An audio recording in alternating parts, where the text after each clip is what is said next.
My fiancé literally sold out our future while I was still flat broke, but by the next morning I became the world's only trillionaire. The very next time Renee saw me, she was down on her knees inside Harbor Federal, begging me to take her back.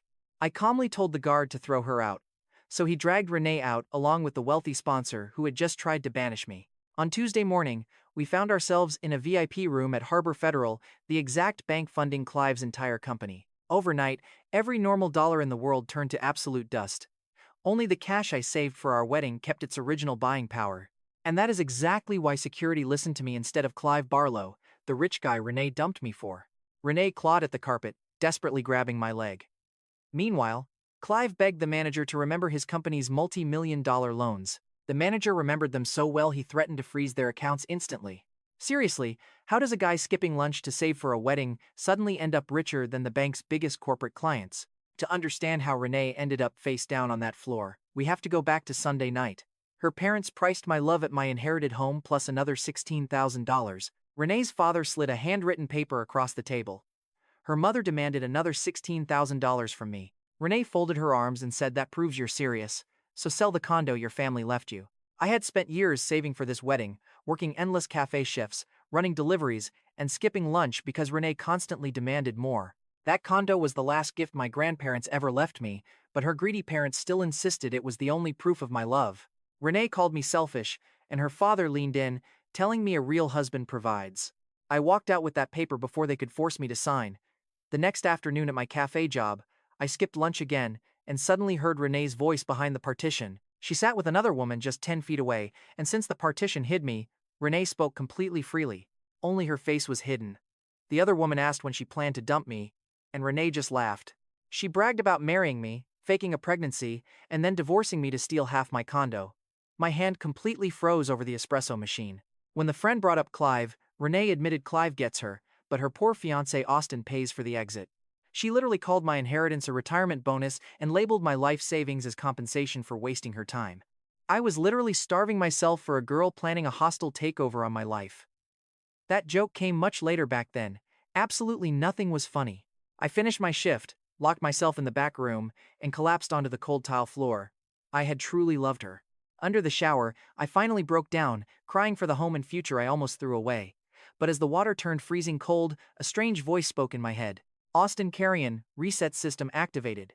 Your massive emotional collapse has just triggered a global economic reset. Normal money has lost virtually all buying power, and any cash currently in your possession is now considered legacy cash. Its original power remains intact, and will actually increase every day." I just stood there dripping wet, as the voice rewrote reality.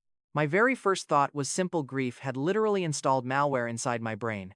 Either way, I still had to pick up my little sister at the airport. After drying off, I boarded the airport shuttle carrying the exact same pocket change I always had on me. The reader rejected my card. A snob in a suit mocked my worn-out jacket, asking if I could even afford the new fare. I pulled out a simple $1 coin.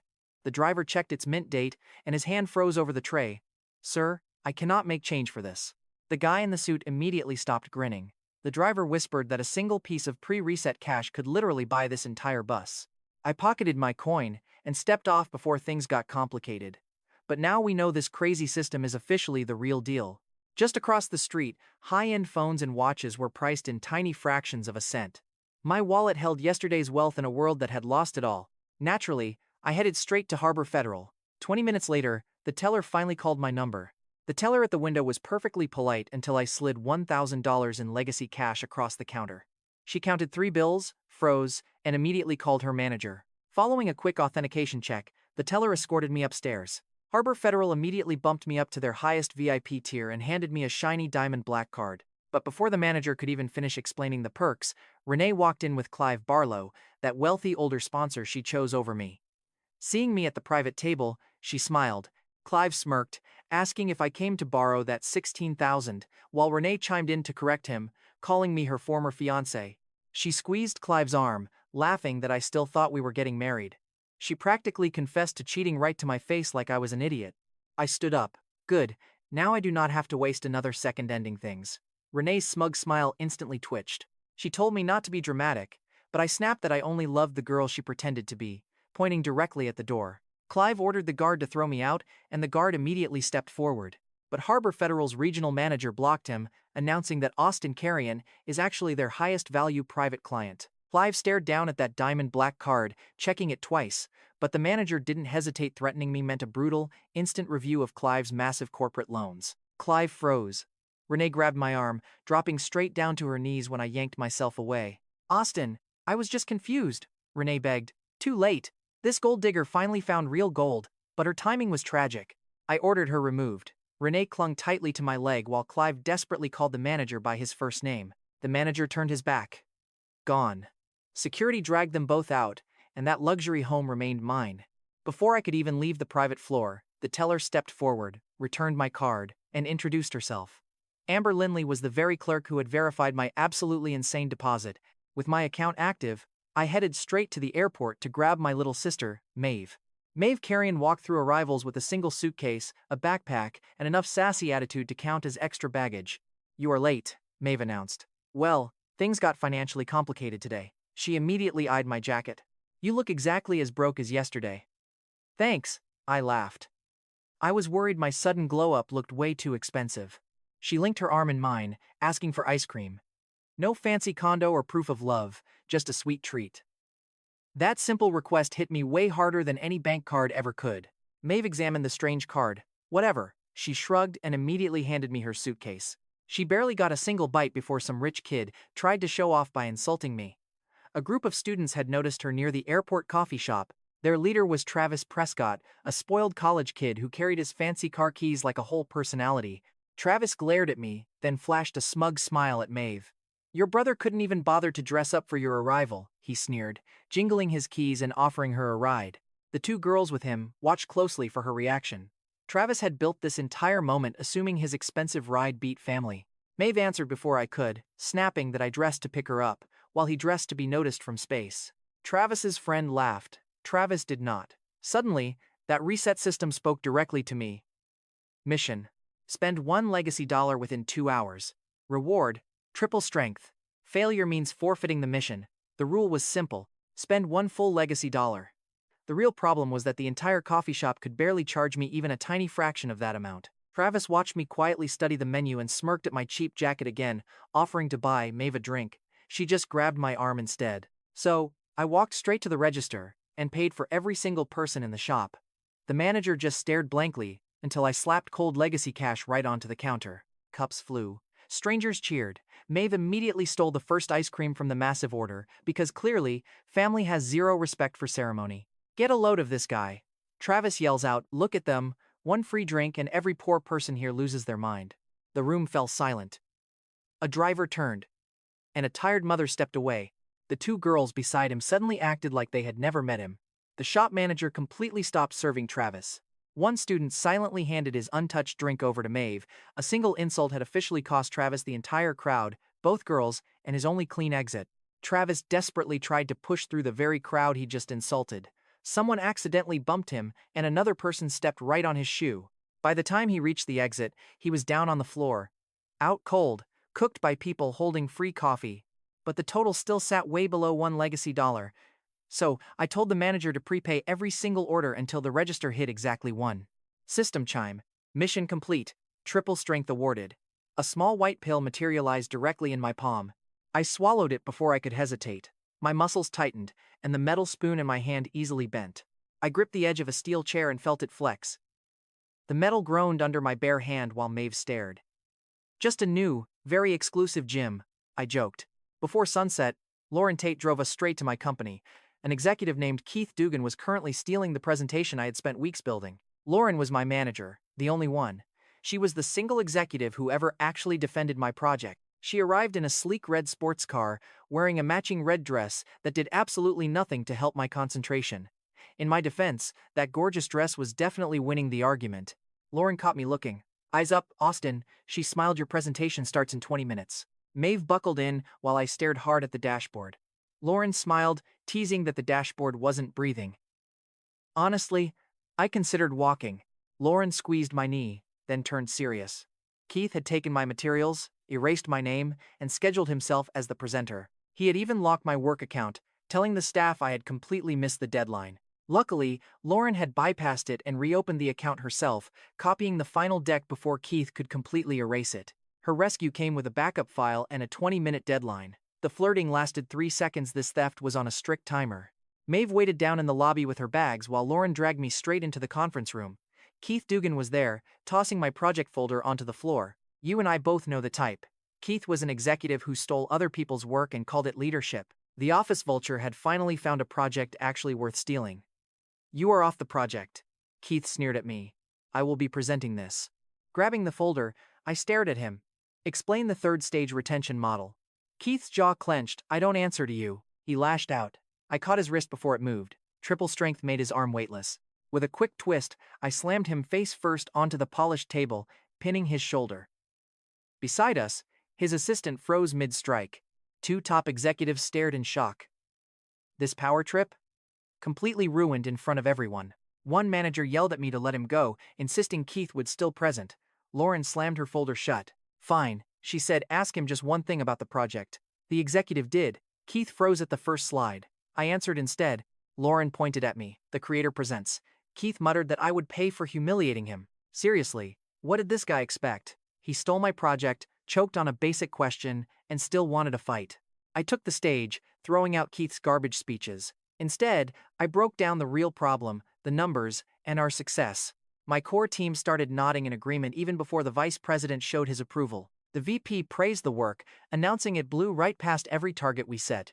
That should have been a victory, but the finance chief shut down the slides, announcing a massive payroll deficit. They were pushing a forced fire sale at 90 cents on the dollar. Lauren turned pale. Her people were waiting to get paid.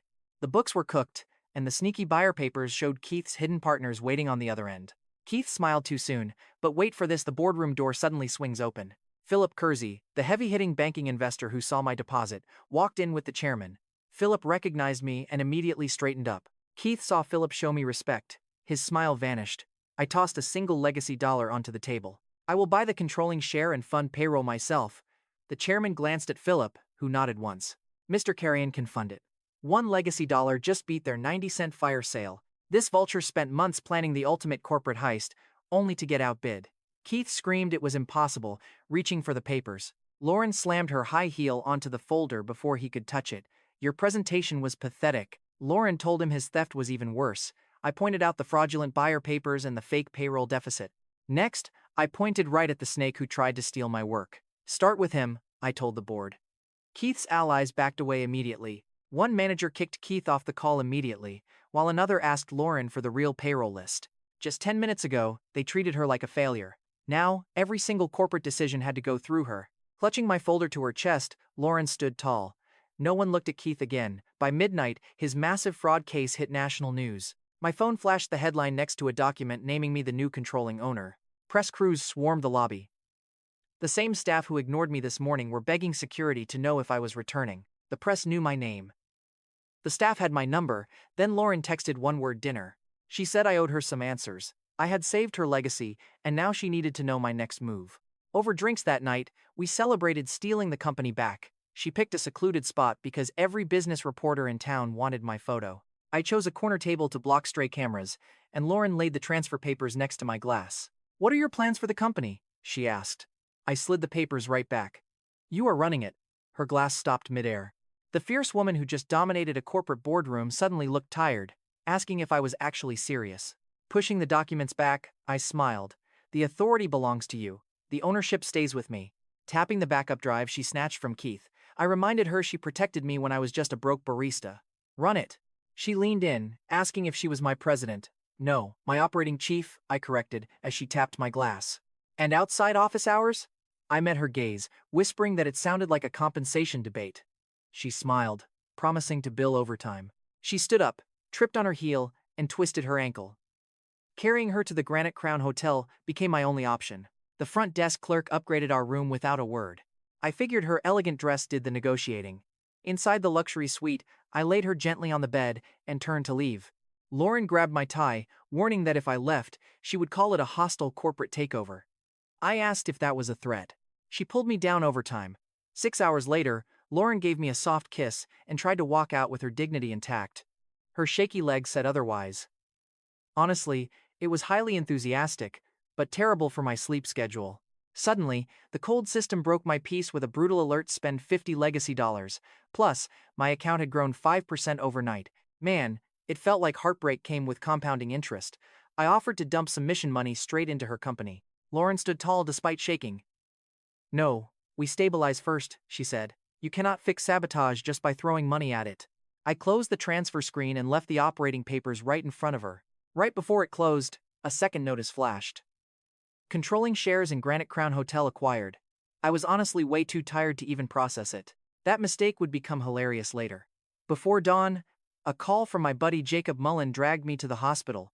Jacob was my best friend. He immediately lied that everything was fine.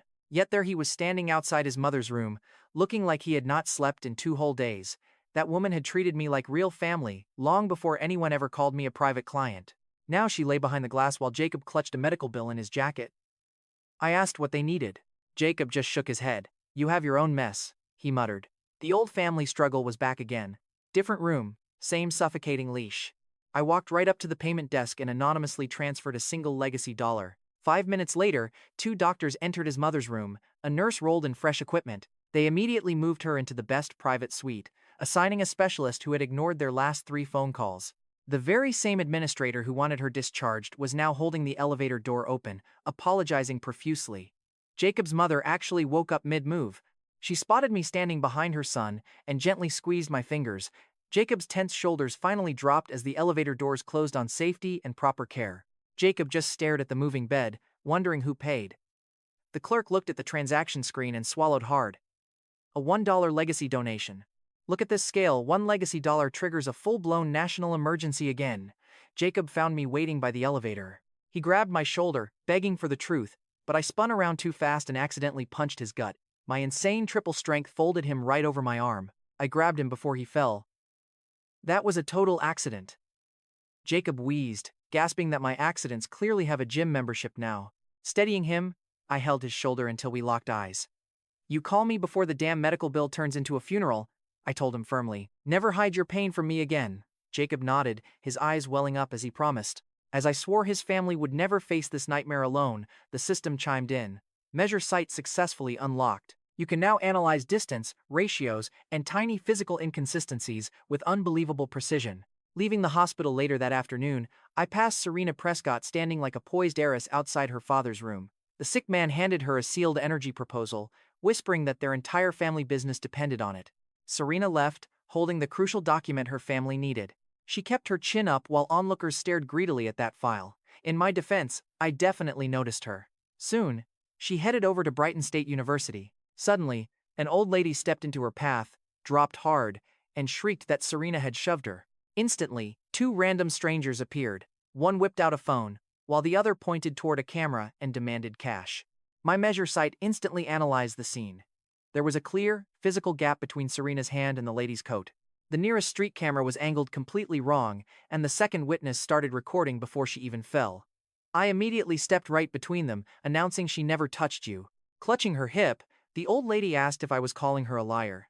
Serena followed my eyes, then confidently raised her phone. Perfect, we will just watch the slow-motion footage from the second camera. Except there was no second camera. The scammers panicked and fled anyway. The old lady completely forgot her injured hip, sprinting right after them while one of the accomplices dropped his phone. Shouting that the old lady had planned it all, the other accomplice ran. Their whole scam broke down before the video loaded. Serena watched them run. You saw the gap, she said. I just measure things. Her eyebrow lifted. Women too, she teased. Only the ones targeted by professional scammer grandmas, I laughed. She smiled and offered to buy me coffee if I visited her campus. After that, she carefully carried her precious energy proposal away with both hands. Later that evening, back at my apartment, I booted up a live stream to clear my head. 2 pretty popular streamers were locked in a fierce donation battle. Now look closely, her beauty filter was warping the bookshelves behind her. My measure sight caught the fake instantly. I casually commented asking if her wall was supposed to be breathing. She banned my account within 3 seconds flat. What a petty mistake. The other creator was Zara Maddox, a quick-talking girl who was losing terribly but still laughing at her empty donation counter. I sent 5 digital yacht gifts to her side. The counter flipped. Zara's chat stopped apologizing and started counting. The rival streamer claimed the gifts were fake, refreshed her screen, and watched all 5 remain. She quickly unbanned me and demanded I fix my mistake. Instead, I sent Zara 5 more yachts, adding a quick text warning her that blocking me definitely did not help her odds. The rival apologized on camera while Zara leaned close, found my account, and grinned. "Let's get dinner," Zara told me over a private call. "My sponsor deserves a good meal." I laughed, telling her 10 digital yachts did not make me her sponsor. Zara rested her chin on one hand and smiled. "My family keeps arranging rich guys for dinner, but you are the first one I actually picked." That explained everything: her expensive background, and why she did not panic over the money. Turns out, Zara was a wealthy heiress who only streamed for fun, while her family kept controlling her guest list. She told me her last blind date spent the entire evening describing his perfect submissive wife, so she walked out before dessert and went live out of spite. My 10 yachts arrived while she was still venting, so she told me her crew was filming in the Riverside Market District and sent me to scout dinner. I accepted. Curiosity always gets me in trouble. So, I started wandering around the busy Riverside Market District, looking for a bite. Soon, I saw an owner begging 3 thugs to stop carrying off her equipment. The greedy leaseholder standing right next to them had raised the rent overnight, ordering the place cleared out for redevelopment. Pointing at a contract, the desperate woman claimed ownership, but the paper only named her a leaseholder, while the thugs treated her like a queen.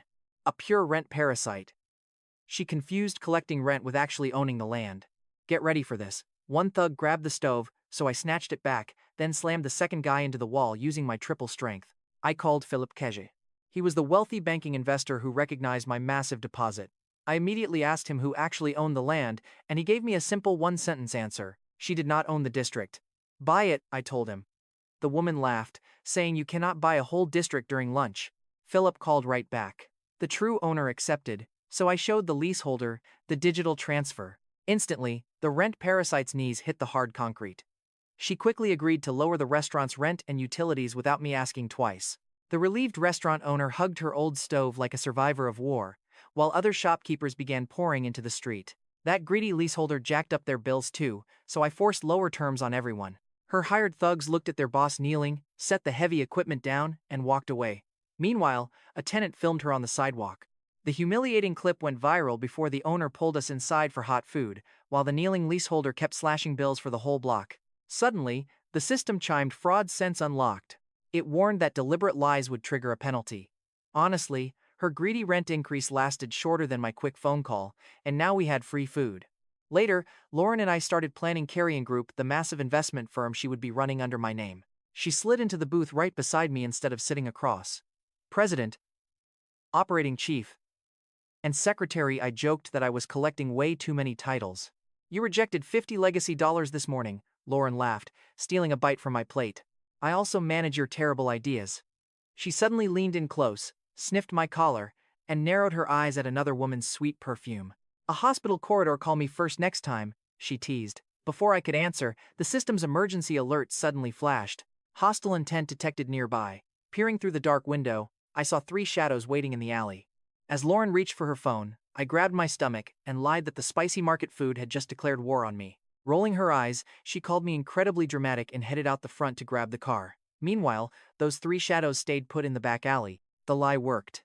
It kept Lauren out of their path, which was all I needed. Now watch how I handle this. Once she was safe, I stepped into that alley, called the cowards out, and 3 thugs emerged, holding heavy bats. Their giant, scarred leader actually worried me with his calm. Suddenly, the first attacker lunged and swung high. I stepped inside his reach, driving him hard into the wall.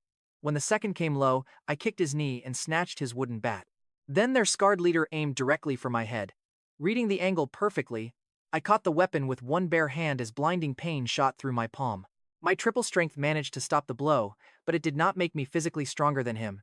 He twisted, and my wrist almost snapped. The giant bent my wrist toward the concrete, and my strength began to fail. But right then, bright headlights flooded the dark alley. Zara jumped onto the hood of her luxury car, yelling to her driver that they had weapons and shouting to her crew to get the cameras up. Van doors slid open behind her. Dozens of paid actors rushed out holding studio lights, fake props, and enough cameras to stream a murder live. Throwing thick stacks of cash into the air, Zara announced that their big action scene had officially begun. Some extras yelled random camera cues, while others stared nervously at the very real weapons and just kept recording. They completely swarmed around us, while one extra whispered that somebody should call the actual police. Shoving a script into his hand, Zara ordered him to yell his line to back away from the actor, which he screamed with dramatic passion as 30 others joined in. Terrified, the scarred leader dropped his weapon. His men slowly backed away, having only planned on jumping one single, isolated target. Instead, Zara gave them 60 witnesses and a live broadcasting schedule. They quickly retreated. My bruised hand was throbbing, but I stood tall. Zara leaped down, eyeing my nasty, swollen hand. She teased that I now owed my savior a serious dinner. Looks like our deal just got upgraded. She grabbed my bruised hand, called her driver, and waited until those thugs vanished. Right then, I knew she was no longer just an onlooker. Those attackers were definitely sent by someone. So, next morning, Harbor Federal, Amber was our bait. Elite clients were already lining up outside. 2 wealthy investors even offered Amber expensive gifts just to get my phone number. A bank director begged her to set up a lunch. Just yesterday, she was a lowly teller. A single call from me made her the most important person in that entire lobby. I turned her into my public contact with a decoy route. Anyone spying on the bank would naturally follow the employee closest to me. Amber hopped between buses and cabs, returning 3 hours later with ruined shoes and a furious glare. She reported that the tail was lost before her second bus ride. The bank itself was clean, but the rest of the city was still incredibly suspicious. But check this out, my phone suddenly flashed with a dinner invite from Zara. A wealthy streamer had completely exposed my face online. Was it a trap? I did not know. But I went anyway, hungry for answers. By 6 that evening, her reservation brought me straight to the most obnoxious restaurant in town. Zara was the viral streamer who previously turned my ambush into a fake movie set, and she had already posted enough footage to ruin my privacy. My hand still ached. Badly. If my enemies watched her channel, this dinner would draw them out. Every single person nearby was a potential threat. The snobby doorman glanced at my cheap jacket and pointed me toward the back alley. I gave him Zara's reservation. He scanned the list, eyed my clothes, then checked again like poverty was somehow contagious through the alphabet. Inside. A waiter. He asked if I was delivering. When I said I was dining, he offered me a cheap soda without even showing the menu. He had already marked me down as broke. Soon, she would call me her sponsor. But for now, Zara texted that she was running late. She added that I should order the king crab because she liked men who could handle expensive things. I told her she had not arrived yet. A laughing face emoji came back, saying she already ordered it. Meanwhile, the waiter scoffed at my basic outfit. He warned me it was highly expensive, so I told him his opinion was too, and I did not ask for either. Suddenly, a woman sat beside me. She introduced herself with heavy perfume, a revealing dress, and some sob story about being completely lonely. Honestly, her act was pretty convincing. She reached to touch my sleeve, but I immediately pulled my arm away. She stood, tripped, threw herself onto the table. As her glass tipped, I easily stepped aside. The water splashed a customer behind us.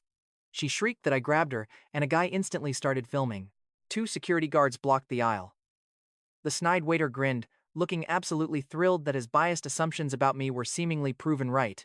She pointed her finger, demanding I apologize and pay up, or she would call the cops. I just stared at the cameraman. I called him out for filming before she even fell. His hand lowered, and the furious woman slammed the table. Everyone was watching. Just then, Zara walked in wearing a stunning black dress that practically silenced the entire room. Watch this. Zara caught my eye, smiled, and declared that I actually sponsored her channel. She challenged them to try that lie again with better cameras. The cameraman tried to sneak away, but she grabbed him, claiming he was her husband. Zara demanded the manager pull up the security footage. He watched for 10 seconds and walked back looking completely pale. The video clearly showed her targeting me, faking the fall, and signaling her husband before the water even spilled. She immediately blasted the clip in their faces to her massive audience. The restaurant group instantly banned them from all their local properties. Her smile vanished. Gone. Dropping to her knees, she bowed deeply to me and the customer. Her husband, Joey Pritchard, stepped forward to intervene. The manager glared at him while his trembling wife desperately tugged his sleeve. Joey pushed past her, arms wide. He offered to pay for the whole table. Settle this, he begged. Zara smiled, repeating his offer, but he made things way worse. Zara ordered the absolute most expensive champagne and a massive seafood platter, bringing the grand total to $3.20. Joey stared at the screen in shock. Ordinary rich people did not carry legacy cash. Desperate, he leaned in and quietly asked Zara to discuss this in private. Zara just glanced down at his begging, kneeling wife. She replied that his marriage was already public enough. Enraged, Joey raised his hand to slap her, but I snatched his wrist mid-air. I told him he could not control his own temper, ordering him to sit down immediately. My triple strength pinned him. easily. Just then, the restaurant doors swung wide open. Philip Kersey walked right in with some major investors who had been begging to meet me ever since my bank fortunes flipped. They greeted me warmly, completely ignoring Joey's loud screaming. The manager stood behind me, while Joey's own cameraman backed away in fear. I let go of Joey and faced the crowd, promising my next investment to whoever found my attackers. Phones flew out. Instantly. Joey stared at the rich crowd, looked at his bill, and shut his mouth. Zara's grin dropped. She admitted her rescue post might have leaked my location, handing over her logs and contacts right away. Talk about instant karma. The investors were already calling in favors to hunt my attackers down. Outside, Joey tried to save face. He vanished for 10 minutes before returning with 6 goons reaching inside their heavy jackets. Philip's guards stepped up, but they only pulled out boxed coconut water. Suddenly, music blared out. Joey and his crew started performing the most painful synchronized dance routine ever. Joey dropped to his knees, grabbed my leg, and offered a coconut like a peace offering. "Boss," he begged. "Invest in me. I find people. I can be useful." This coconut water criminal had clearly chosen a job over a beating. Honestly, his plan was embarrassing. But I hired him. I told him to track my attackers. One wrong move toward Maeve, Lauren, Zara, or me, and he was done for good. Joey agreed before I even finished. The restaurant owner ran out after us, holding a shiny VIP card. He apologized profusely for his rude staff and asked how he could make it up. I simply pointed at the waiter who mocked my soda earlier. The owner took his name tag, firing him on the spot as my king crab went to go. A small victory, satisfying anyway. The next afternoon, my little sister Mave called me crying from Brighton State. Her mattress was completely soaked, her school notes trashed, and 3 mean girls were standing in the doorway demanding she move out. I reached her room, took one look at the damage, and asked if they were bullying her. They tried to jump her. 10 minutes later, the principal, Bridget Porter, sat us down opposite the 3 girls Maeve had absolutely destroyed. Bridget was the university principal trying to settle this chaotic dorm fight. She demanded an immediate apology before parents and lawyers got involved, while the 3 roommates cried their eyes out in perfect unison. They claimed Maeve snapped without warning, but my sister explained the first girl had thrown her notes in the trash. Maeve pointed out a bald spot under her hair extensions. The second girl had dumped water all over Maeve's bed. Maeve wrapped her in the wet blanket and rolled her across the room. Maeve caught her, spun, and slammed her onto the bed, breaking the cheap frame. Boom. I arrived ready to rescue her. Turns out she just needed a handyman. Bridget looked at the bruised trio and demanded Maeve apologize for the injuries. I made one call. 20 minutes, luxury bags, expensive perfumes, and a new phone arrived. The roommates instantly stopped crying and started doing the math as I stacked the gifts right on Bridget's desk. The tallest girl whispered that this was much better. I looked at her, then at the gear, and told her she did not deserve it. Want to guess what happens next? I promised the pile of loot to whoever sold out the mastermind. One girl blamed the athlete, who quickly pointed at the girl with the ruined extensions. The third girl pulled out her phone, showing me a payment notification and a photo. It was sent by Travis Prescott, the wealthy college kid Maeve rejected at the airport. This wealthy punk turned a simple coffee shop rejection into a direct, petty attack on my sister's safe space. He had insulted Maeve and paid to vandalize her room. Now, I had his full name and his racetrack location. I took all the gifts back and relocated Maeve across the hall from Serena Prescott, the elegant heiress from that hospital scam. Maeve introduced herself by immediately attacking Serena's broken sink with a massive wrench. Serena opened her door, spotted me standing behind my sister, and grabbed her phone, demanding to know if I followed her to school. I explained I came with my sister. Maeve waved from the bathroom, joking that my stalking was a family problem. Serena lowered her phone. I warned her I could call the cops, but she snapped that I always make threats. Serena crossed her arms, complaining that I just stared at her before asking her name. I raised my hand, activating my measure sight skill. Then, the sink exploded. Boom. Water sprayed Serena completely from shoulders to shoes. Maeve ducked behind the door, and I could not stop laughing. Serena pointed a finger, warning me that one sound would mean legal trouble. I joked that her sink won. But then, my system flashed a sudden warning after Serena turned around. Serena Prescott is facing a targeted attack, with no names or details listed, only her as the target. Maeve told Serena everything. Travis paid her roommates, and I was already heading to his private track. Serena's face changed instantly, offering no explanation. She just told Maeve to send her the location, while I warned the snitch roommate to stay away. Next, Joey. By sunset, his deep contacts tracked Travis right to that private racetrack. The gate guard blocked my entry because my name wasn't on the VIP list. Then, I spotted a tiny maintenance bike. How much? He named a crazy price. Paid. In cold hard cash. His posture flipped instantly. He almost saluted. Luckily, a perfect loading ramp ran right beside the gate. I hit it hard, cleared the barrier, and slammed that tiny maintenance bike right onto Travis's custom hood, buckling the metal completely. Glancing down, I said his ride had pretty bad durability. His buddies just laughed. Travis called security, but the head guard checked my payment and ordered his men to stand down. A private dispute. Yesterday, those guards followed his money. Today, they followed mine. I promised Travis I'd pay for his hood later. His face tightened up. He claimed my sister embarrassed him at the airport, so he paid 3 students to trash her room. Lifting his chin, Travis sneered that he was just teaching her a lesson. Then, he pointed out at the track. Race me, loser kneels. I made the stakes absolutely clear before any engine started. He must kneel and apologize loud enough for the whole track to hear. Travis looked at my bike and laughed. Deal. He brought in 2 modified cars from his friends. 1 tiny bike against 3 tuned engines. I quickly sent Philip a wager request. Helicopters, track service access, emergency spike strips. Philip replied with a single word. Approved. Oh, you already know where this is heading. Travis bought horsepower, but I spent years weaving deliveries through traffic. The race started. All 3 cars blasted ahead. I stayed low, taking shortcuts I memorized over years of deliveries. Cars needed room, but my bike squeezed through impossible gaps. Plus, our bet only cared about the finish line. Nothing banned shortcuts, no rules against helicopters or spike strips. The first helicopter dropped portable spike strips right across their shortcut. 2 cars hit them, blowing their tires and spinning out. Travis held the lead, but I cut through a maintenance path to reach his rear bumper. He saw me, swerved hard. He tried to crush my bike against the barrier, so this wasn't a race anymore. I braked hard, launched off a service road ramp, and grabbed the cargo line from the second helicopter, lifting the bike with me. Travis drove underneath, looking up through his windshield while the chopper carried me over the blocked curve, dumbfounded. Hope he liked the view. The pilot dropped me back down, and I landed hard but crossed ahead of Travis. A third chopper hovered past the finish line as my escape plan, just in case they ignored the wager.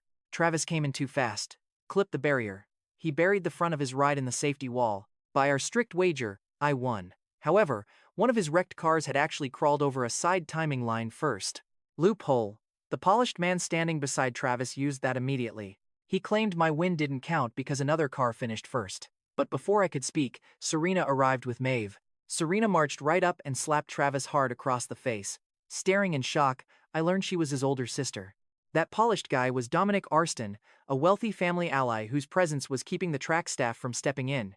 Spinning on him next, Serena snapped that this wager was strictly between Travis and Austin. Telling Dominic Roston to stay out of her family, he kept calm, his hand tightening around his phone. Travis whined that using the bike was cheating. I walked to his damaged car and punched the hood. Triple strength folded the metal around my knuckles. Silence fell. I pointed right in front of Maeve. Kneel. Looking to Serena for rescue, she stepped beside Maeve instead. Travis's knees hit the pavement, and he began to mumble. Louder. Maeve folded her arms while Travis ground his teeth, so I pointed at the crowd from the start. Finally, Travis shouted, I paid those girls to destroy your room because you rejected me. It was wrong. I'm sorry. Everyone heard. Maeve did too. Dominic Erston stared at me over Travis's bowed head. In under 5 minutes, he watched money, family authority, and status move away. I thought making him kneel would end the problem. Instead, it showed Dominic Arston where to strike next. Right after the apology, Maeve asked Serena for a jacket as we stood beside the wrecked race car. With Travis on his knees and Dominic Arston seething behind him, I looked at Serena and Maeve wondering what comes next. Her clothes won't fit you. Serena instantly glares at me, demanding how I'd even know that, while Maeve looks between us. Explain if you want to live, Maeve warns. Well, my measure site gave me her proportions when we met. Incredibly useful skill, but a terrible courtroom defense. I raise my hands, explaining it simply measures distance. Serena crosses her arms, repeating that I measured her proportions, while Dominic glares and Maeve enjoys the drama. The race is over. My next survival challenge? Angry women with follow-up questions. A black luxury sedan rolls onto the track before she can interrogate me, and Joey Pritchard steps out. This coconut water criminal bows at the door, calling it my rescue ride, leaving Travis staring in total disbelief. Travis asks if Joey works for me. Joey just glares at Travis's knees, saying Travis basically lives off his sister's allowance. Serena doesn't bother hiding it. Joey leans closer, telling Travis his entire life is just Serena's shadow with a flashy sports car. Travis jumps up furious, but Serena puts one finger on his shoulder and he sits right back down. Joey then nods toward Dominic. That guy hates being second best in any room, even though his family money gets him invited everywhere. Now that is a direct hit. Joey just completely exposed Dominic's deepest insecurity right in front of everyone. I usher Maeve and Serena into the car before another fight breaks out. Joey takes the wheel while Dominic and Travis watch us drive off. Once we clear the track, I give Joey a direct order: find the scarred assassin who attacked me, and find out who paid him. I tell him to keep the police out of it. Joey grins in the mirror, mentioning Dominic's crew always celebrates at a private club. Phones stay outside, but cameras don't. Is it legal enough to explain? I ask. Joey just grins. It is illegal enough to work. I say his name once, Joey, and he raises a hand, promising no headlines. 18 minutes later, well past midnight, Joey leads me through a private side entrance, where the wealthy pay heavily for absolute silence. The guard outside the camera room keeps repeating their strict privacy policy, so Joey asks for footage from the room right next to Dominic's regular table. The guard refuses. I place one legacy dollar straight into his open hand. He curls his fingers around it, then opens them, muttering about discretion. I drop a second coin, and his breathing instantly changes. I press 5 more legacy dollars into his palm and tell him his discretion just retired. He immediately locks the door behind us.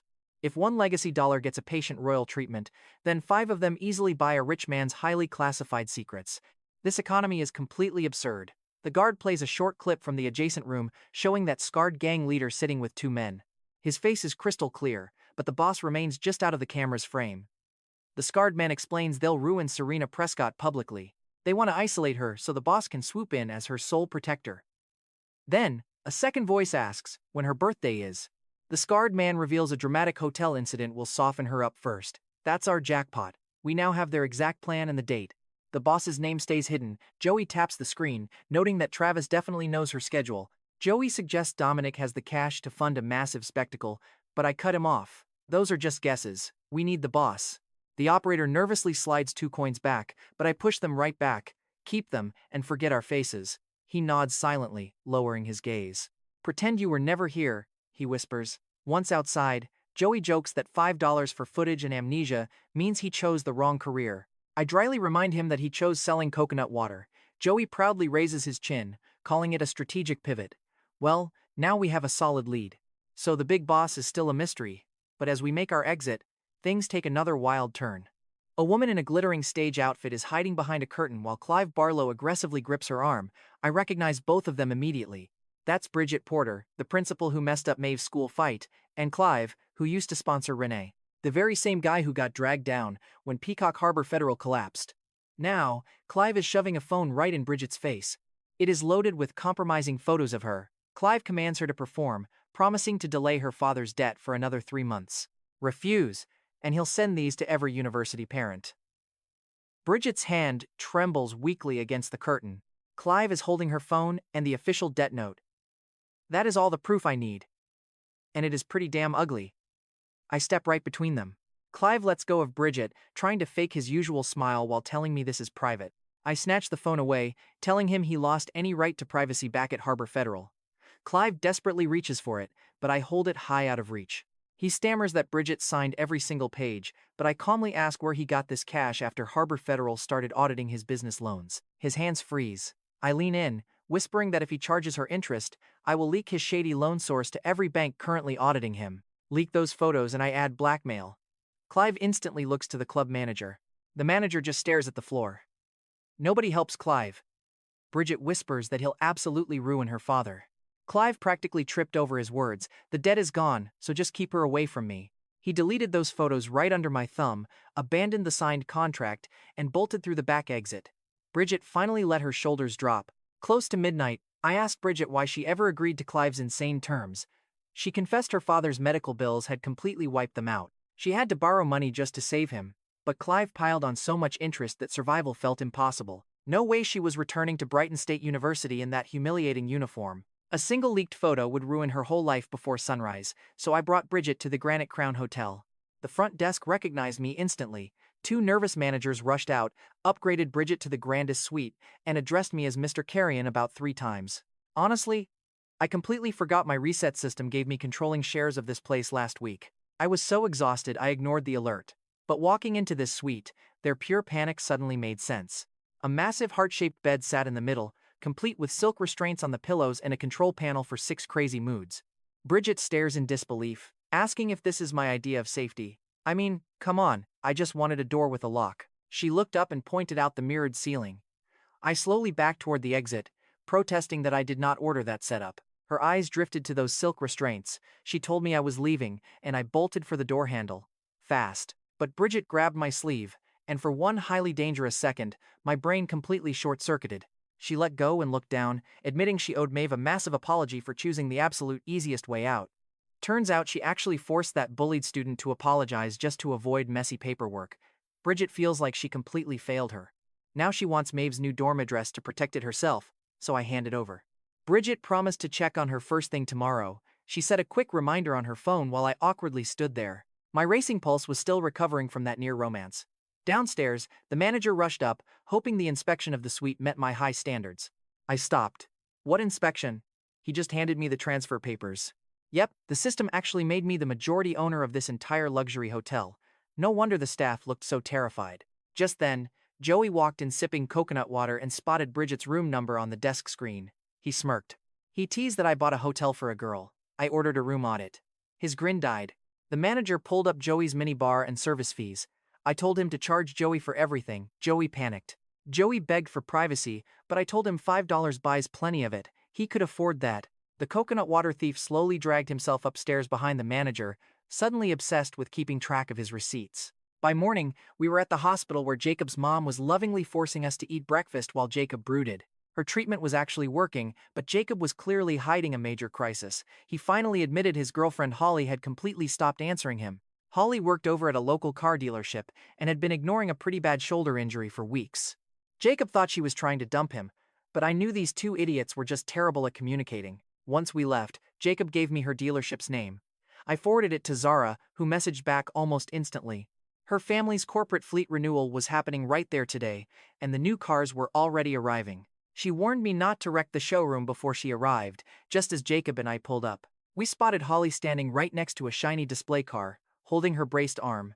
2 mean girl coworkers blocked her from a customer, laughing and telling Jacob that Holly crashed a car and blamed her injury. Holly argued they cut her off, but the coworker just smirked, saying the boss believed them. And here's where the rage kicks in. They literally framed her for the crash just to steal her commission. Jacob demanded they apologize, but the sleazy owner came out and took the side of the girls who stroked his ego. This jerk literally tore Holly's hard-earned sales sheet in half and threw it right at her feet. One coworker claimed Holly's arm brace was scaring away buyers, so the owner demanded she pay and kicked us out. Jacob stepped up, but the owner threatened us with security and promised to blacklist Holly from every dealership in town. He was really pushing his luck, completely blind to the trap he just set. Suddenly, a line of sleek black cars pulled up outside.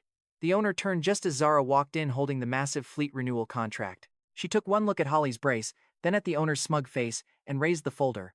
She announced her family could easily take their business elsewhere, especially since his loans ran directly through her network.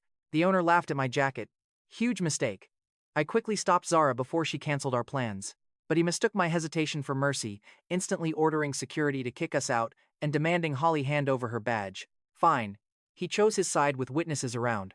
One text to the lenders and suppliers: cancel everything. Zara immediately canceled the entire fleet order. We turned to leave, and Jacob followed without a single glance back.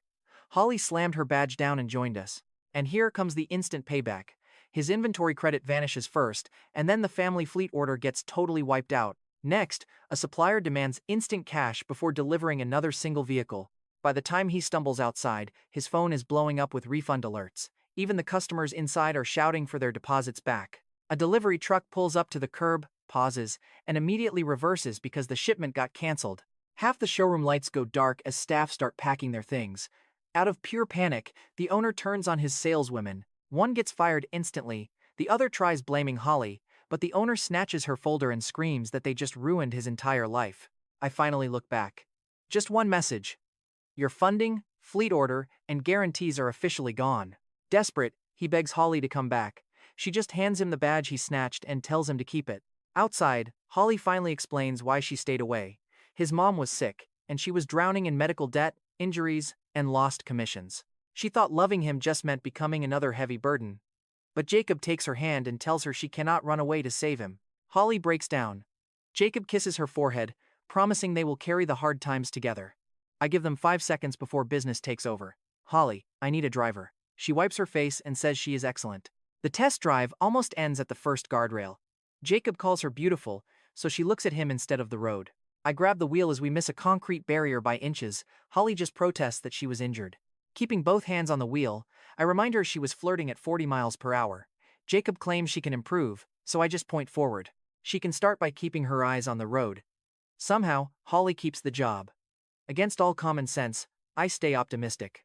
Later that afternoon, Holly drives us toward Carrion Group. Lauren is waiting outside, and I gave them zero warning. Minutes later, we park, and the introductions begin.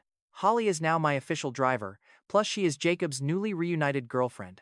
Lauren is my operating chief, and the woman who already threatened me with serious overtime consequences. She looks Holly up and down, then turns to me. You hired a gorgeous driver without even consulting me. Before Holly can speak, Lauren grabs my arm. Austin, you got away once, but you will not escape next time. Holly asks Jacob if this drama is part of her job description. Jacob jokes that he is still reading the benefits package. Personally, I had barely survived a wild race, a club, and a collapsing dealership. Lauren's tight smile remains the single most terrifying threat of my entire week. Thankfully, Bridget calls from Brighton State University just in time. Austin, Travis is hanging around outside your sister's dorm room, Bridget warns. He has papers from inside. Lauren lets me go. Holly floors the gas, and 30 minutes later we pull up outside Maeve's dorm. We arrive. Bridget has Travis completely pinned against the wall by his jacket. You see, the principal made her campus rounds exactly as promised, catching Travis sneaking right out of Serena's room. Travis twists free. He runs. But I easily catch his wrist right before he can reach the stairs. I quickly pin his arm behind his back, shoving him hard against the stair railing. A stolen folder spills wide open right beneath us. The top page is the exact same energy proposal Serena's father gave her in the hospital. And Maeve's room was right across the hall. This coward literally used his bullying history as a distraction to rob his own sister. Bridget just stares at the stolen pages in shock. She admits she thought he was targeting Maeve again. I assure her she stopped him regardless. Meanwhile, Travis is screaming that I broke his arm. He is moving his arm completely fine while pointing at me. A police car takes us to the station since he demands charges. This wealthy clown lost one public bet and immediately begs for a depressing sequel under bright police station lights. Detective Erica Donnelly packs Travis, Serena, Bridget, and me into a single interrogation room. She runs the entire department with pure authority and zero nonsense. She grabs the stolen energy proposal, separates the files, and completely shuts him down.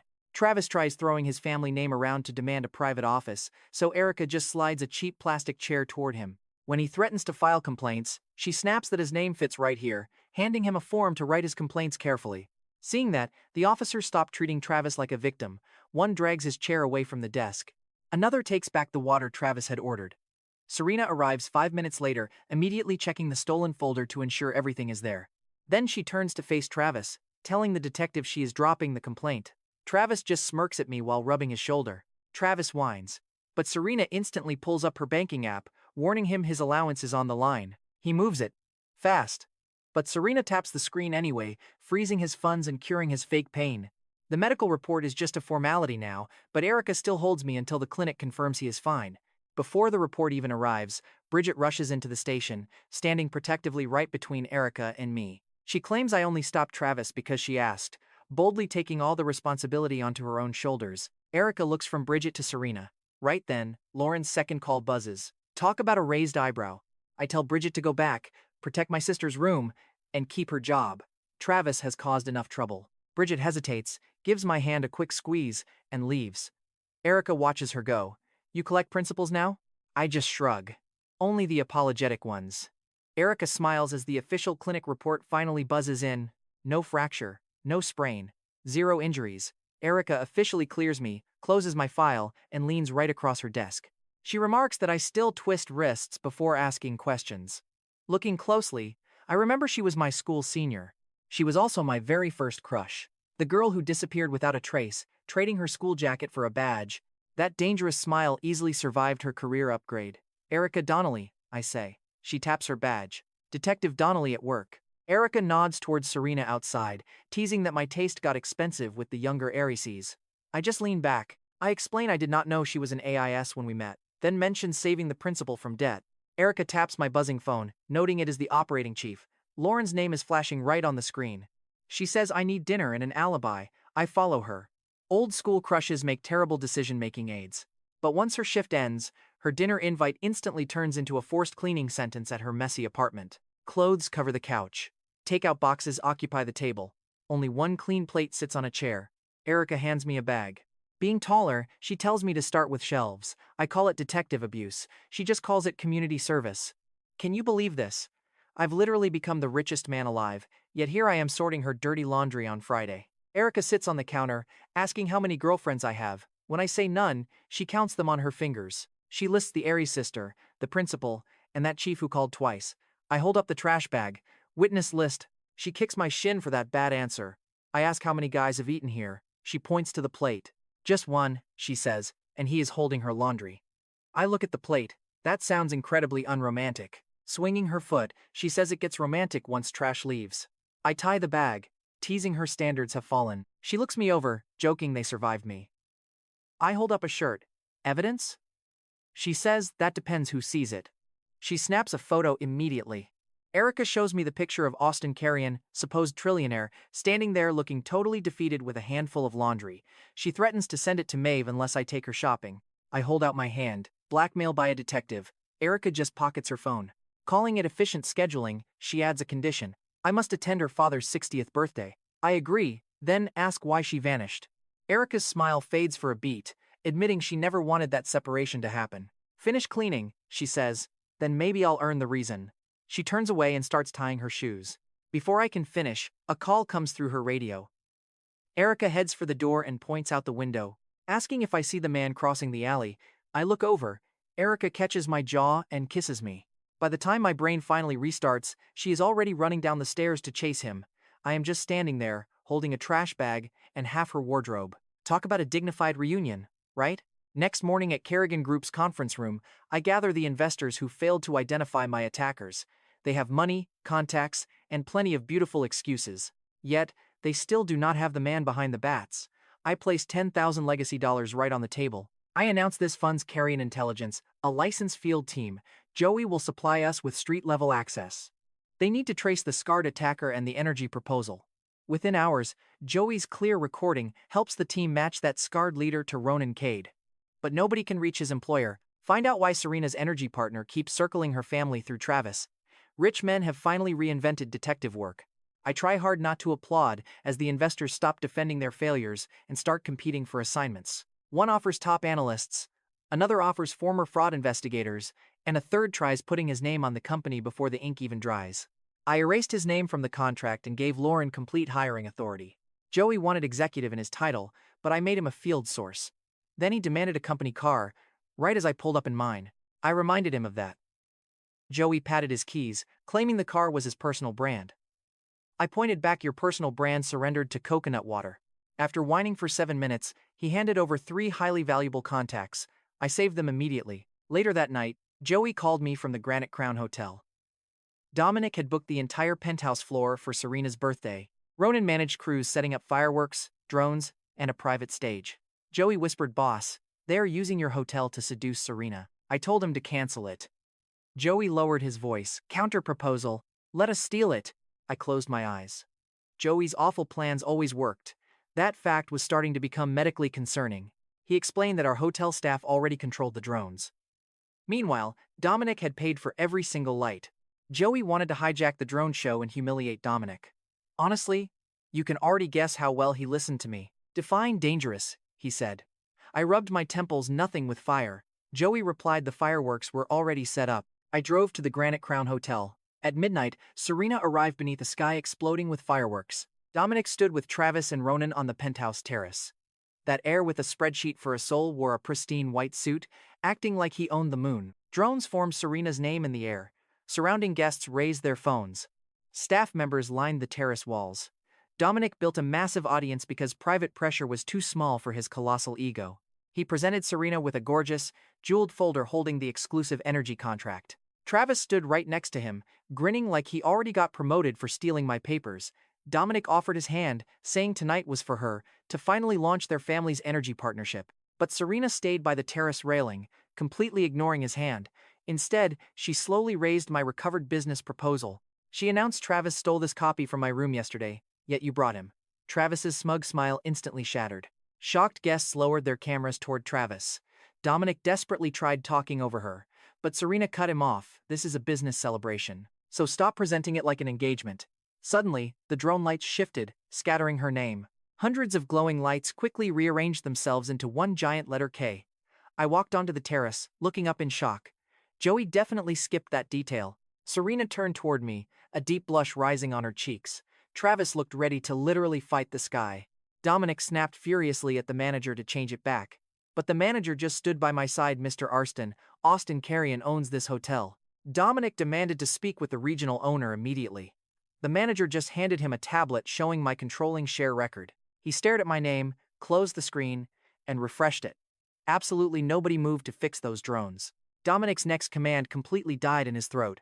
The waiter holding the champagne tray walked straight past him, offering the first glass to me.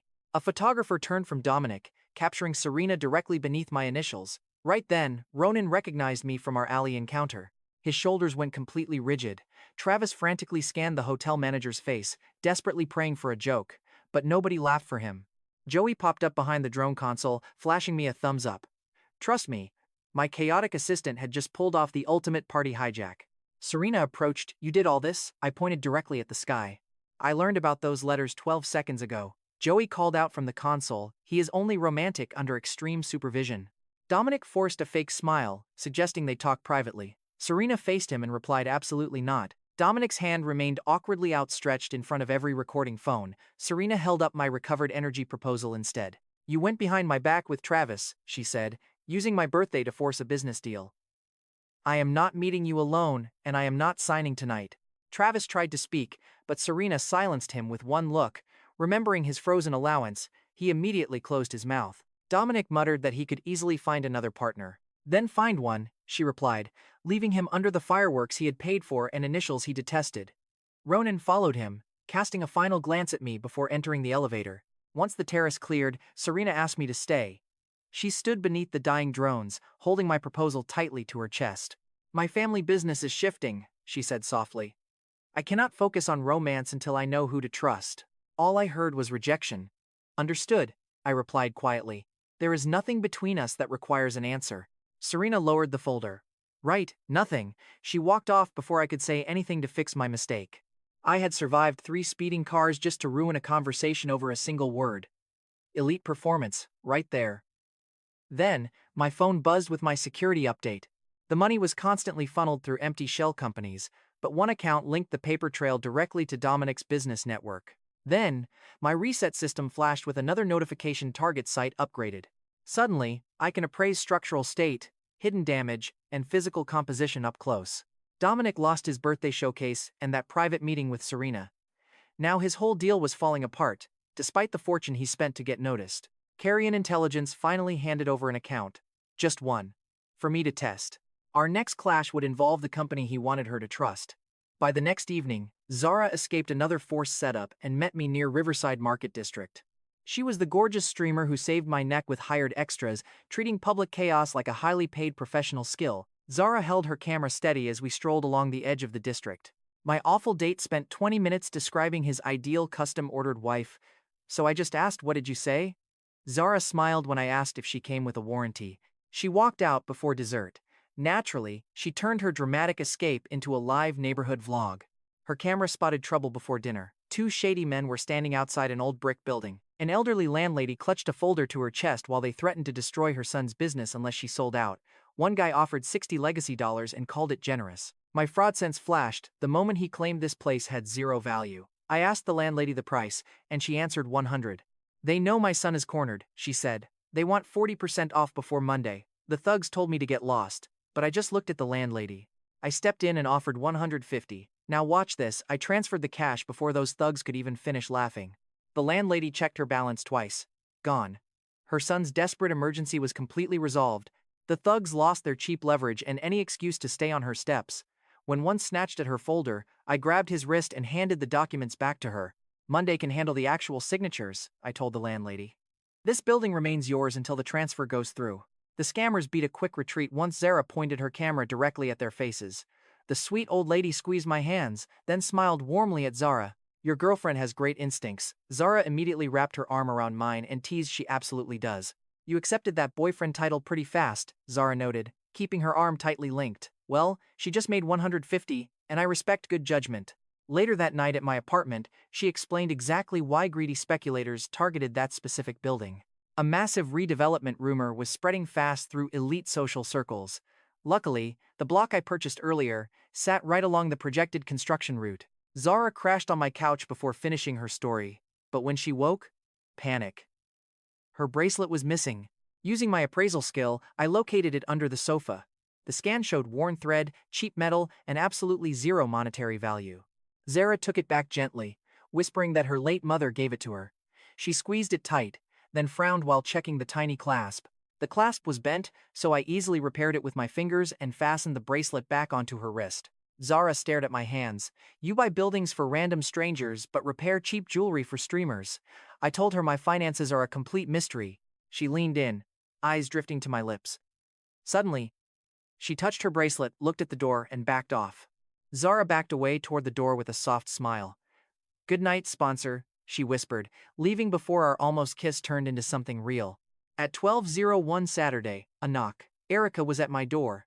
The gorgeous detective and my former high school crush held up that blackmail photo, reminding me that Saturday started 1 minute ago, so pay up on that shopping trip. She marched inside, inspected my couch, sniffed a second coffee cup, and headed straight for my bedroom. Looking for a suspect, officer, I teased. Erica threw my door open. Any guests? I asked, leaning on the frame. Got a warrant? She just checked under the bed. Clearly, jealousy has unlimited jurisdiction. After finding no one, she decided to cook, which ended in burnt eggs and a smoking pan. Naturally, she blamed my stove and ate my pasta instead. I mean, can you blame her? Then she demanded a push-up contest to save her pride. Erica climbed onto my back for resistance. 20? No, I easily smashed 40. She slid off, glaring. Show off, she muttered. I stood up and joked about her bringing a badge to breakfast. She just pointed toward that second cup. Well, you brought another woman's perfume to an interrogation, she retorted. Here I am, the richest guy alive, doing push-ups for a jealous cop. The reset system has some weird hobbies. At sunrise, Erica and I went shopping for her father's 60th birthday. Erica wanted a rare saxophone from a local music shop, and the clerk already had it wrapped up for us. Right then, Gloria Fenn strutted in waving a black credit card, her lackey trailing behind. She was obnoxious, treating the staff like absolute garbage. She loudly demanded that exact saxophone, completely ignoring the clerk's polite explanation that it was already sold. Gloria slapped her across the face. The manager rushed over, bowed to her, and ordered the clerk to hand over the instrument. Erica immediately reached for her badge, but I caught her hand. Don't start a scene, I whispered. Karma is already catching up to her. My appraisal skill scanned Gloria's body, spotting her swollen stomach first. Her shallow, labored breathing and bitter scent confirmed the rest. I stepped between her and the clerk. Gloria waved her black card in my face, but I simply told her to move. I suggested she needs water, fiber, and several private hours. Her companion choked on a laugh, and Gloria's face darkened. She snapped, Are you calling me sick? I held her stare and said, I'm calling you constipated. The shop went completely silent as the clerk unwrapped the saxophone. I added that her breath was bad enough to make the clerk back up. Gloria lost her mind and swung at me. Fortunately, I caught her wrist before it reached my face. She immediately began screaming that I was harassing her. I pointed at the clerk's red cheek and Gloria's trapped wrist, saying, You slapped her and swung at me. Pick a lie with fewer witnesses. Gloria yanked free and stormed toward the door, but her body betrayed her. The first loud sound stopped her companion cold. A second blast sent 2 customers behind a display. By the third, Gloria's own companion dropped the shopping bags and announced they arrived separately. Gloria tried blaming the store, but another sudden burst killed her lie. This rich bully came to steal an instrument. Instead, she cleared the entire room through pure biological force. During the chaos, the store owner called. He fired the cowardly manager and told the clerk to finish Erica's sale immediately. Erica accepted the saxophone without touching her badge. Her smile toward me grew dangerously warm. Suddenly, the system chimed. Restoration. Hand unlocked. Through touch, you may sense and adjust physical pressure, healing injury and imbalance. Error is still possible. A healing skill with a warning label? Excellent. Even the system expects me to mess this up. But before Erica could claim the rest of my Saturday, the Granite Crown Hotel called about a guest's ruined skin. At the hotel, a couple showed off angry red rashes on their arms and demanded $500,000. They demanded the cash go straight to the manager's personal account. Naturally, my fraud sense triggered immediately. Curiously, the rash stopped exactly where their sleeves had covered their skin. Every single demand focused on a personal transfer and a receipt. I told the manager to authorize the transfer and keep the receipt visible. The husband smiled just a bit too early. His wife asked the manager to write compensation in the transfer note, while the husband demanded the receipt before the cash even settled. They were cooking up evidence faster than treating their rash. Honestly, it's hilarious watching them trap themselves with every single sentence. Suddenly, Ronan Cade walked in. He was that scarred leader who had nearly crushed my hand in the alley. Carrion Intelligence had already flagged his name. Now, he marched into my hotel in a dark coat, holding a small bag of white powder. Ronan stared at the transfer receipt. It was written for just 5 legacy dollars. The manager laughed once, but quickly froze under Ronan's gaze. Ronan placed the packet on the desk, claiming it was found inside a guest room. He claimed that personal payment proved we were buying silence. I picked up the packet, and my skill showed uneven grains, moisture, and cheap filler. Ronan had brought nothing but wheat powder and massive confidence. I casually grabbed a sugar packet from the coffee tray, poured it into a clean sample sleeve, and held it right next to his. "Yours is cut terribly," I said. "Mine is much cleaner." Ronan stared blankly at the sugar. I pointed out 3 clear flaws in his sample, then claimed my crystals came from a supplier far above his level. Looking nervously, Ronan glanced from my sample to the hotel manager. Slowly, his hand slid away from his own packet. Then, Ronan suddenly dropped to one knee. The manager quickly backed away, while Ronan deeply bowed his head. He begged me to take a finger or a foot to prove his loyalty. I grabbed his shoulder before he drew a knife, telling him to keep his body parts. "You're on probation." The sugar had incredible prospects, and Ronan looked up as if I'd just handed him a total pardon. I gave him just one simple job: stay useful. Keep feeding his boss confidence, and send me an address the second Dominic moves against Serena. Soon after, I ordered the hotel closed for 1 week. Guests moved elsewhere, but all employees kept their full pay. Publicly, the hotel looked defeated by the scandal. That's when Ronan revealed the real name behind the pressure. Dominic paid for the alley attack, the birthday trap, and the hotel squeeze. He wanted Serena's family company, her inheritance, and Serena herself entirely under his thumb. Travis wanted Serena's top position, but the actual man behind the thugs was Dominic. I quickly sent this information to Erica. She began tearing down Dominic's drug network while Ronan stayed inside. 2 days later, I waited in the lobby during Serena's energy negotiation. Lauren carried the intelligence warning while I kept watch near the elevators. Before she crossed the busy lobby, I sent Carrion Group a single order. Target every credit line and market position linked to Dominic. Move only when I text one word. Lauren quickly glanced back at me. "I manage your company and your love life now," I joked, holding up the report. "It is a fraud warning." She took it from me. "Your fraud warnings create more dates than actual flowers," she joked. Lauren walked to Serena and placed one page on the table, warning her that the partner is a total front. "Ask for live proof of reserves and watch where the cash arrives from." Serena quietly read the page once. Just before the meeting resumed, the detective called. Raids around the hotel caught active dealers, rescued missing women, and traced multiple payments directly back to Dominic's network. Our mole had already given her the targets. Inside the meeting room, Serena put the energy partner on speaker. "Show me the reserve account right now," she demanded, but the balance was almost completely dry. Under the table, Dominic tapped his phone. Within seconds, cash appeared. Serena quickly traced the path Lauren had marked out. Every single dollar came straight from Dominic's shell company. She coldly turned the screen to face him. "You funded your own partner after I asked." "It is a shell." Dominic completely lost his cool. Serena stood up. "The deal is dead and I am reporting the fraud." He reached for her arm, but she broke away and walked out. Immediately, I sent one quick message to Lauren. Just like that, the Carrion Group started freezing every credit line and stock position tied to Dominic's empire. Outside, Serena's driver held the door open. She climbed inside without a second thought, since he had worked for her family for decades. Later, after I freed her, Serena filled me in on those missing 11 minutes. Inside that car, her trusted driver blasted her with a hidden taser. And get this, when she woke up in a warehouse, her own brother Travis was standing right beside Dominic, betraying her. Dominic had promised him the entire family empire and inheritance the moment Serena signed. Serena called her brother a spineless coward, but Travis snapped back that she had stolen everything first. Dominic just stared at Travis. "You were useful. But now you're just a witness." A sudden gunshot echoed through the room. Travis collapsed, and Serena never saw him move again. Back then, all I knew was she missed her check-in, just as Lauren warned. Minutes later, Ronan sent over a single address. Erica and I hit the warehouse with police cars trailing behind us. I smashed the side door open and shoved the first guard into a stack of crates. Boom! Erica stormed the main entrance as Dominic raised his gun. In a flash, she kicked his wrist, chopped his throat, and slammed him face first onto a cold metal table. Still, the bastard tried reaching for his gun.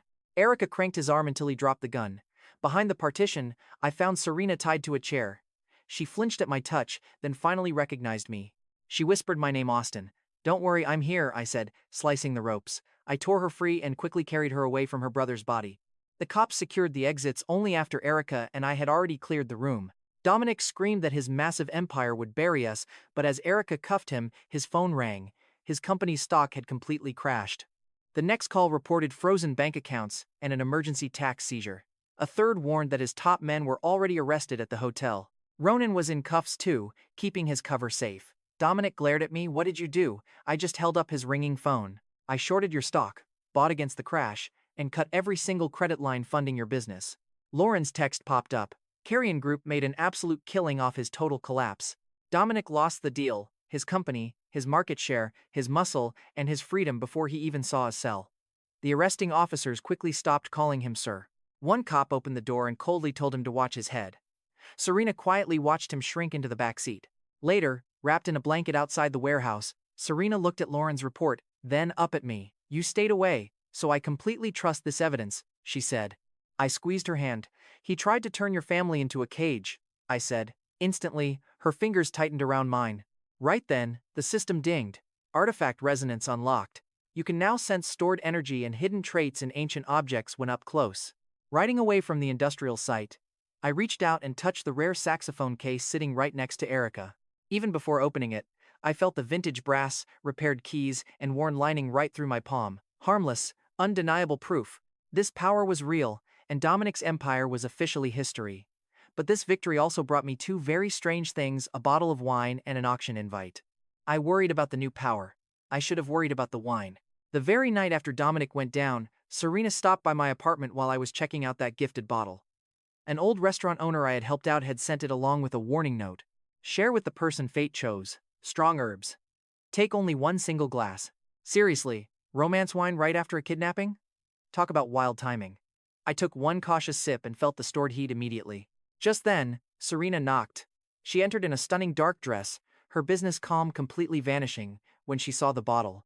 "Celebrating without me?" Serena asked. I lifted my glass, highly skeptical of this weird gift. Serena read the warning note. Did fate choose someone? I flashed the note, telling her I planned to ask for references first. She just smiled, took the glass from my hand, and took a sip before I could stop her. Despite her brother's betrayal and staring down Dominic's loaded gun, Serena still came to thank me in person.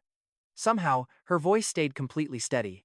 "You sent Lauren with that fake company data instead of dealing with it yourself," she noted. I told her, "I simply wanted you to trust your own judgment." Serena stepped closer. "You destroyed Dominic's money before you even knew if I would choose you." I replied, "I knew you wouldn't choose a cage." That answer hit her much harder than the wine. Her cheeks flushed, her breathing growing shallow. She gently grabbed my shirt, looking straight up at me without her usual cautious retreat. Serena whispers she is tired of these misunderstandings, admitting she wanted me before her birthday and even after the whole rescue. Before finishing her sentence, she pulls me down for a sudden kiss. For one brief second, I actually kiss her back. But her balance slips.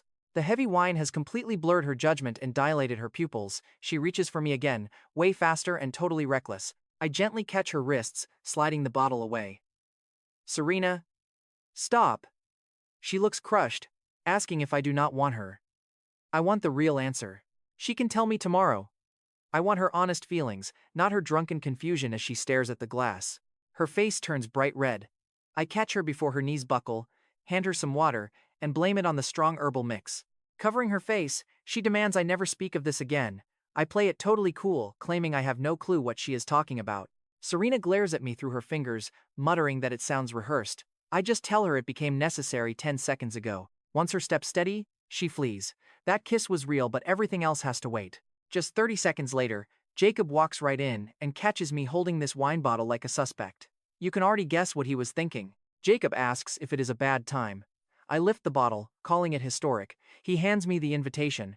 Apparently, it is a massive charity event with high-profile guests. Jacob lowers his voice, whispering that lots of beautiful women will be there. I show him the wine. Jacob nods, noting that I have clearly already started preparing. The very next night, Jacob drags me to this fancy auction. Right away, a childhood actress recognizes my voice. Faye Alden has gone from stealing my school lunches to being a massive movie star. She is wearing a silver dress and that same wicked smile. She turns away from the wealthy crowd, teasing that Austin Carrion still dresses like he lost a bet. I look her over. Man, she got a major upgrade since school. I fire back saying she only insults people because saying hello makes her nervous. Faye touches my arm, saying I got taller. Looking at her dress, I tell her she got expensive. The guy next to her immediately stops smiling. This is Cody Harwell, a wealthy heir escorting Faye for the cameras. Cody keeps a firm hand on her waist, acting like he owns her. He sneers at my incredibly plain suit. Cody tells Faye she already has reputation issues and should not hang out with random employees. Annoyed, she drops his arm and pulls up my name. She proudly tells Cody that I own the Carrion Group. Cody just chuckles, calling my new business pretty cute. Faye snaps back that she will go be cute over here then. The photographers instantly follow us, leaving Cody standing there looking like a complete fool. Seriously, he could have walked away with his pride intact. Instead, Cody grabs a bidding paddle. Faye's item is up next, a famous costume from her breakout movie. The auctioneer starts calling out for the opening bid. Nobody moves. Then, one regular buyer slowly raises her paddle. Cody's assistant shows her a message, and the paddle drops. Another buyer glances at Faye, looks at Cody, and stares at the floor. Cody leans in. Cody whispers she should have let him manage her image, claiming he might buy it once everyone gets bored. Faye looks visibly stressed under the stage lights. I raise my paddle bidding 50. Everyone turns to stare. Cody snaps back with 60. I barely lift my paddle halfway, and he furiously barks out 80. I just scratch my eyebrow with it. Cody screams 99. The gavel slams down instantly. I drop my hand while Cody glares, demanding if I was bidding. I scratch my eyebrow again, just an itch. He paid 99 legacy dollars to defeat my eyebrow. Every camera flashes from Faye's costume right to Cody's massive bill. And honestly, we are all loving this instant karma. Faye plants a kiss on my cheek right in front of Cody. She mocks him, asking if we still look cheap. His card stalls on the screen. A rough carved stone sits inside a glass case. The appraiser calls it some random mineral of unknown age. Resonance surges straight into my hand. This stone is packed with dense, ancient energy. It looks completely ordinary outside, but that carving under the grime? Definitely ancient. I bid 200. The room forgets Cody instantly. An elderly appraiser near the stage suddenly stands up. His name is Henry Fisk, a highly respected collector dedicated to ancient artifacts. Henry tells me the stone is common and the carving is modern. I keep my paddle raised. The surface is common, but the carving is older. Henry frowns. Money cannot change material. I just point at the glass case, telling him to recheck the tool marks. The gavel falls at 200. Cody laughs loudly in sheer desperation, mocking me for buying worthless rocks. I ignore him and touch the glass, feeling the warm energy surge in. The artifact resonance drains directly into my body, absorbing the energy while keeping the physical carving completely intact. Meanwhile, Henry inspects the deep grooves of the carving under his lens. Suddenly, his hand freezes in absolute shock. The old expert steps closer, whispering a brand new evaluation of roughly $2,000. Everyone crowds around us.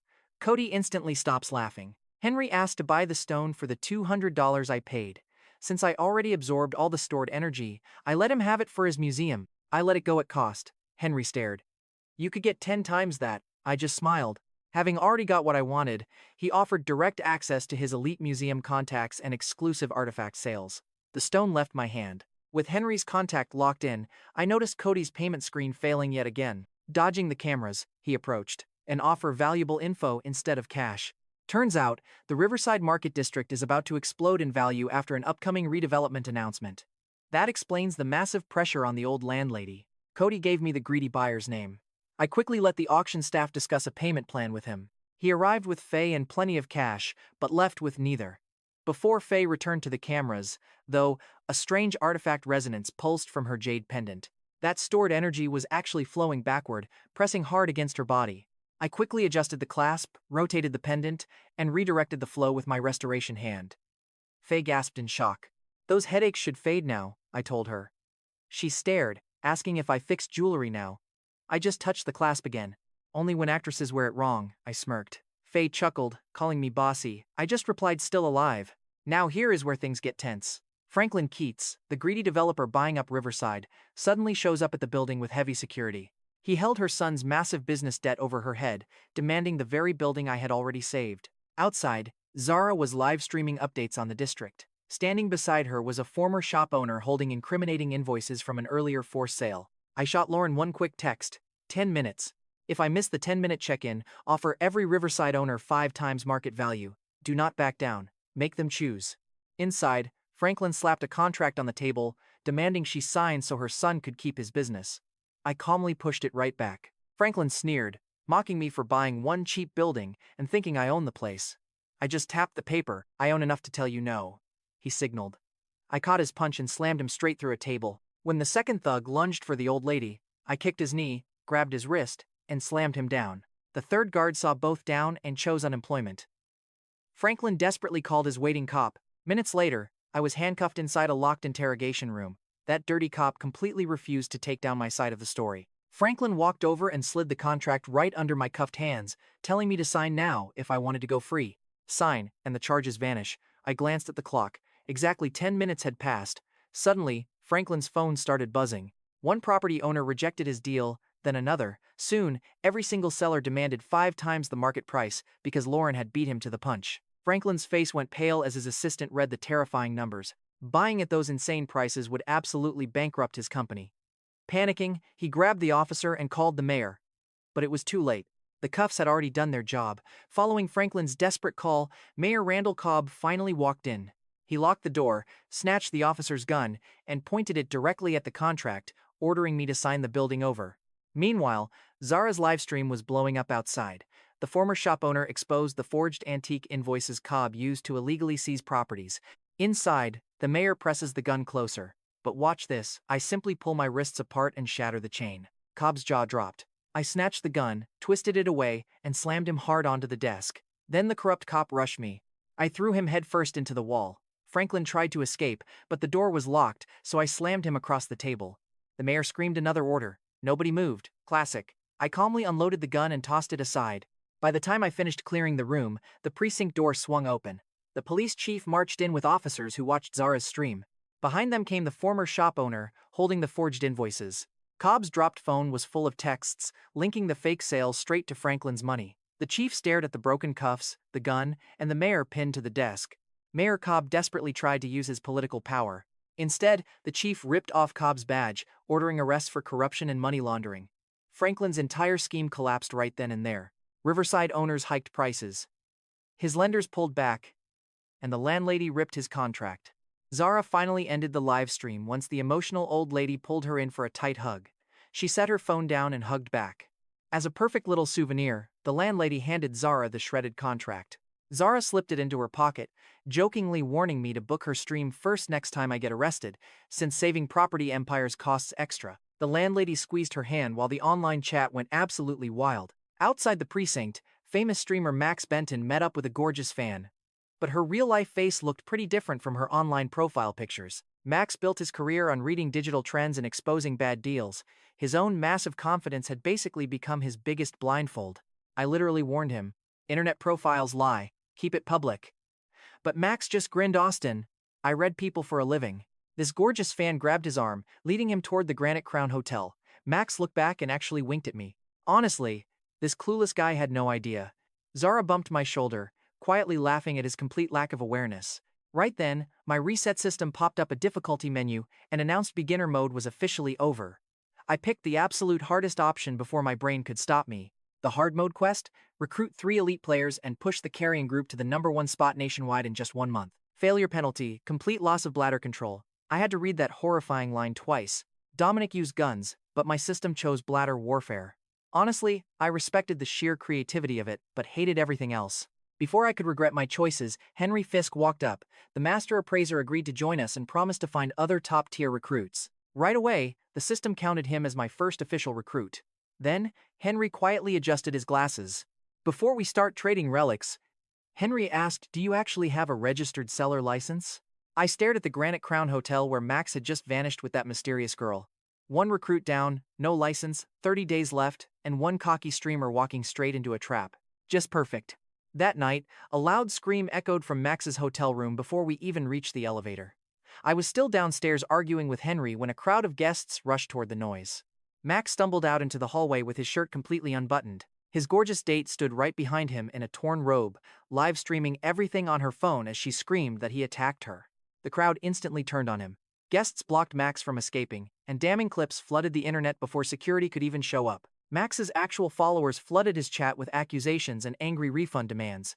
This fake fan went by the name Robin Gale. Her disguise was incredibly clever, and her acting was even better. Max helplessly raised his hands. "I never touched her," Max yelled.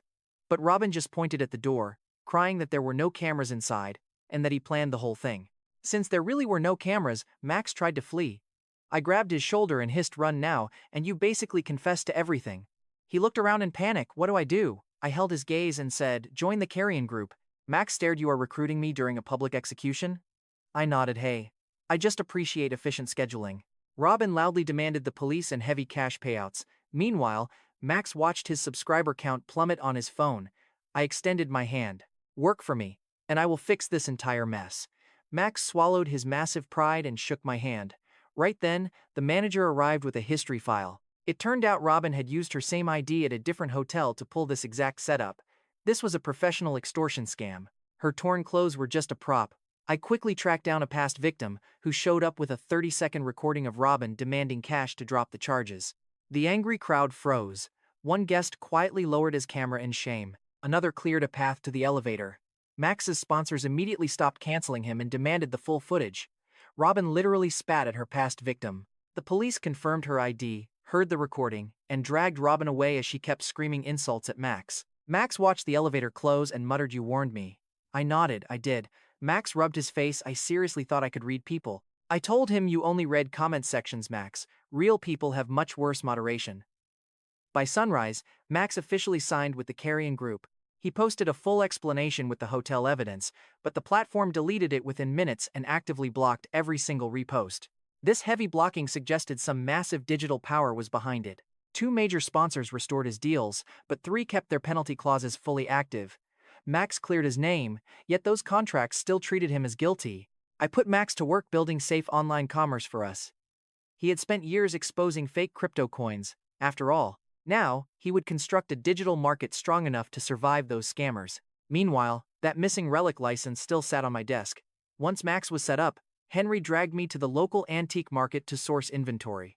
That sketchy market sold at least 5 different types of fake relics in every single aisle. Henry's cute office intern tagged along, pointing out fakes and teasing me. She held up a cracked statue, calling it ancient. I just turned it over. "It was painted last month." She giggled. "You ruined the mystery so fast." I shrugged. "I charge extra for disappointment." My artifact resonance skill remained dead silent until I touched a dusty block of rosewood hidden under a table. It looked totally ordinary. My system scan showed genuine old grain with 0 modern treatments, while my artifact resonance felt a strange warmth deep inside. I bought the dirty wooden block for practically pennies. Instantly, the reset system flooded my hands with decades of master carving knowledge. Somehow, my fingers understand angles I never even studied. I grab a cheap market knife and carve the rosewood as a crowd gathers. Chips fly. That rough block quickly becomes a clean, polished pipe, making a nearby vendor completely freeze mid-sentence. The intern edges closer until red wood dust covers her sleeve. Even the scammers here recognize master craftsmanship when it happens right before their eyes. "Wait, watch this." Henry returns, freezes in absolute shock, and demands to know where on earth I got that pipe. I say under a table, but he grabs my wrist, claiming this protected masterwork is stolen wood. This appraiser, who joined me 12 hours ago, already forgot my favorite pastime, crushing foolish assumptions. Henry yells for the vendor to call security while reaching for the pipe, so I point my carving knife right at him. The crowd panics and backs away as Henry freezes up completely. I grab his jacket collar and sweep my knife across the cloth, carving perfect roses onto his lapel. I never once touch his skin. Within seconds, Henry is wearing an incredibly detailed carved pattern woven straight through his clothes. Total silence. Then, I fold the blade and hand him the finished pipe. Another expert shoves forward, studies the work, and names the exact carving style Henry spent 30 long years trying to master. Henry looks down at his slashed outfit. He stops shouting, bows deeply, and begs for my forgiveness.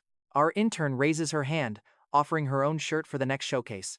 Henry glares, so she specifies it must be cheap. She jokes about respecting payroll as the video goes completely viral. Henry getting wrecked gives us massive credibility, way more than any boring lecture. By afternoon, I buy the exact factory supplying Max's new shop. The head of production there is Orrin Beckett, a brilliant master artisan who knows every single kiln and worker by sound. He keeps display pieces totally separate from normal orders, identifying each batch by its unique kiln mark. Naturally, I keep him in charge. This place has real talent, and doesn't need some wealthy owner pretending he understands kilns. 2 days later, angry protesters march to our doors holding a picture of a sick kid. The father waves one of our vases, screaming that toxic mercury from our shop caused his 2-year-old child's cancer. Protesters throw garbage at our doors, comments turn incredibly toxic, and Max's brand new sponsors immediately freeze their contracts. Employees avoid the front doors entirely. I even see a mother pull her kid away from our logo. Max goes dead silent as the video views pass 1 million. That's when Quincy Barron rolls up with media cameras. Quincy runs a massive rival network. Wearing a completely fake, caring expression, he offers to handle the public if we just walk away from the market. The father lifts the vase, screaming that his child is dying because of our poison. Quincy puts a comforting hand on his shoulder for the news crews, promising to cover every single medical bill. A dirty play, the guy weaponized a sick kid for a company takeover, so I walk out to announce the claim is fake. The crowd goes wild. The father swings the heavy vase at me, pulling back his sleeve to reveal a dark chemical burn from leaking mercury. I point at the stain, telling him his child never touched this vase. But you did. Orrin suddenly walks out, flipping the base toward the reporters to reveal a bright red kiln mark. Orrin explains this specific batch was just a display piece, as the bribed worker walks out flanked by police officers. The trembling worker drops his bribe money onto the street, revealing a counterfeit coin used by high-end networks. Orrin had cleverly swapped the real payment. Now, the worker points at the courier and names Quincy's private network. I look at the cameras, explaining that after buying the factory 2 days ago, Orrin locked away that single poison vase. No customer was ever in danger. The panicked father looks at his arm, then screams at Quincy that he promised it was sealed. As Quincy tries to back away, the angry father grabs his designer sleeve, demanding the medical treatment money he was promised. Max focuses the live camera right on their faces. The police step in only after both suspects confess to the conspiracy on air. He is stranded, as the angry mob leaves Quincy completely alone. Henry squeezes through the crowd, holding expensive pearls he bought from Quincy to apologize to me. I smash one on the concrete. Cheap white paint flakes off a basic glass bead. Max zooms right in. Quincy's entire scam collapses live on air. By the time Max stops filming, the comment section is already calling me an absolute genius. I pull Orrin forward, officially announcing our new factory acquisition. This master artisan saved our reputation, protected the jobs, and secured the real inventory. Henry was recruit 1, Max was 2, and now Orrin is next. With recruit 3 locked in, the system alerts confirm another major objective complete as Max watches Quincy get thrown in a squad car. Criminal thinking. Max says that is how I think, but I tell him it is only during business hours. Maeve and Serena stormed straight into the lobby after catching the protest online. My little sister actually showed up ready to crush this chemical scandal with her own bare hands. Serena was armed with 3 emergency backup plans. They found me right by the shattered pearl as the staff cracked open the front doors. Maeve punched my arm, complaining I should have called. I rubbed my shoulder, she would have just jumped the protesters. Maeve shrugged only selectively, of course. Serena scanned the factory reports and spotted a shipping leak Orrin completely glossed over. She instantly routed returns through her family warehouse, slashing duplicate insurance fees. That quick adjustment saved enough cash to restart 2 entire production lines. Orrin immediately stopped treating her like a guest. Seeing her value, I offered her a loose advisory position at Carrion Group, which instantly made her smile. "So I can drop by whenever you need?" she asked. Keeping my face expressionless, I told her it was strictly for data. "What if I want a bit more?" she murmured. Her face flushed from family dinner wine. Suddenly, the rush wore off completely. Slumping right against my chest, she tried finishing her sentence before passing out cold on the couch. After tossing a jacket over her, I called her parents. By the time the news broadcast wrapped up, her mother walked in to find us together. The woman sneered at my expensive suit, the messy lobby, and the keys resting on my glass desk. Pointing a finger, she offered me 10 legacy dollars to stop hanging around her daughter. I raised an eyebrow. "Is that really my price?" She went stiff, telling me to name my price, so I demanded 100. Her smug look vanished after realizing I was calling her bluff. She could not afford it. I walked away, leaving Serena resting safely under my jacket. By the next morning, Serena summoned me over to her estate. Apparently, a weird stranger had showed up demanding to see me. It was Dr. Emmett Rhodes, the creator of Lumen Labs. Right next to him, his smart AI companion, Lumi, chirped from a tablet screen. Emmett spoke like a genius who had completely lost the rulebook for talking to normal humans. He blurted out that he needed Austin through Serena. Hearing that as absolute marriage trap blackmail, Serena's furious father instantly threw a plate at him. The china shattered right against Emmett's shoulder. From the tablet, Lumi sighed. Noting his poor choice of words failed yet again, he only wanted a business introduction. I dryly told him to lead with business next time. Emmett explained that my 200 legacy dollars from the auction had landed just hours before Lumi was set to be permanently deleted. That money funded their final database upkeep, saving her life. Lumi then turned her digital face directly toward me. She thanked me for purchasing a stone with absolutely garbage public reviews. I told her those terrible reviews keep paying off. Serena's mother entered, hearing the amount. Her petty $10 offer suddenly looked completely pathetic. Intrigued, her father pulled up the security tape to see what happened. Lumi gleefully broadcast the exact moment her mother insulted me. Talk about instant karma. Lumi paused on her shocked face, offering to calculate the absolute joke of her $10 bribe. Having lost all face, the mother fled while Serena stayed, presenting an incredible distribution plan to cut down their hardware costs. Emmett actually stopped talking after her second figure. Lumi fired off a dozen questions, but Serena handled them flawlessly, prompting Emmett to slide the contract directly to her. Partner with us on distribution. Serena signed first, and her father quickly followed her lead. Later, we visited the lab to inspect their technology.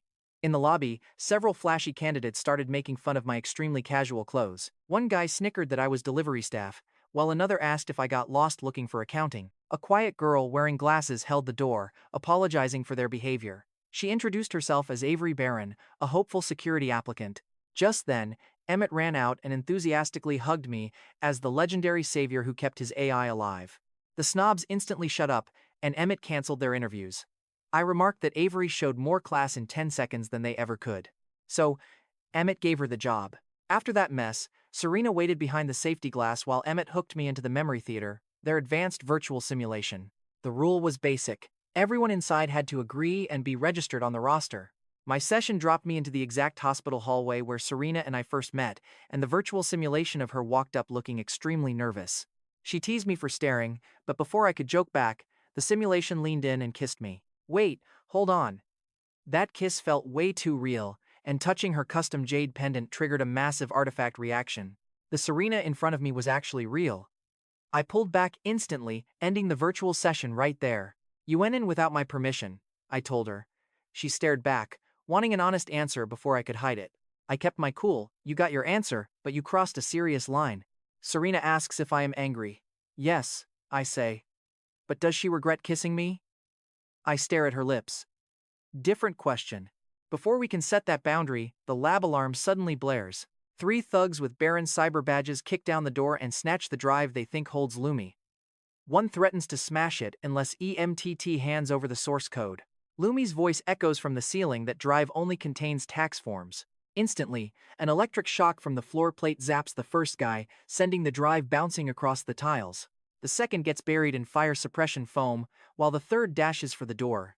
Lumi locks him in and drops the temperature until frost coats his sleeves. He bangs on the glass, begging the software to let him out. Talk about getting beaten by a literal building. Avery rushes toward the main control panel and rips one attacker away from a helpless tech. She takes a solid hit, stays on her feet, and helps security pin him. EMTT hires her instantly to protect Carrion Group. Before accepting, Avery's phone buzzes. She steps aside for a quick family call, returns with a completely blank look, and takes the job. Lumi survived. The thugs folded. You love to see it. 3 recruits are mine, but my 1-month clock is still ticking. The National Heritage Bureau calls next. They have a treasure only I can restore. The morning after protecting Lumi, I head straight to the bureau. That relentless company clock is still ticking away. The system refreshes the part I hoped it forgot, confirming 3 elite recruits are officially mine. The final objective: make Carrion Group #1 in the local market before the 1-month deadline hits. Buying a ready-made company does not count.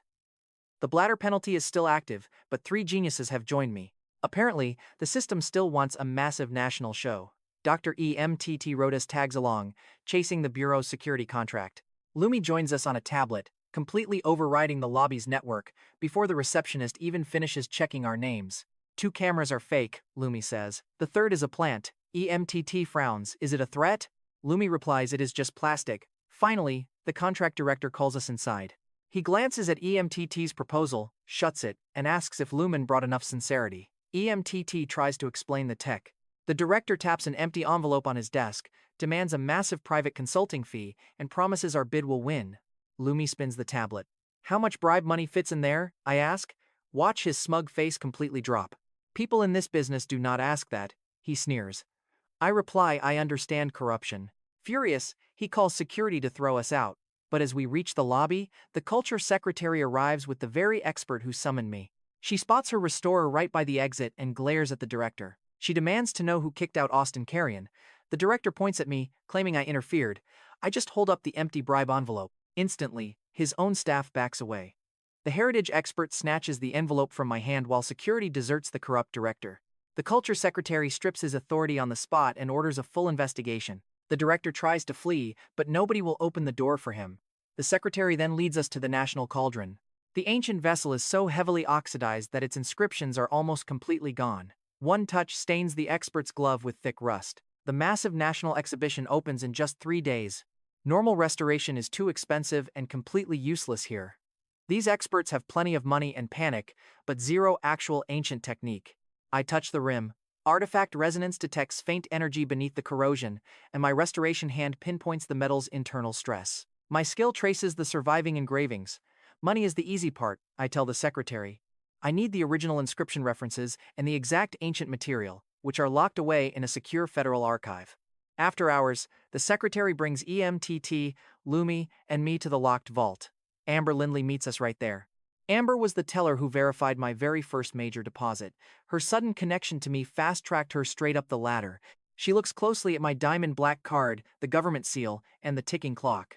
Business hours are over, Amber tells me. Come back tomorrow. EMTT frantically points at the official government seal.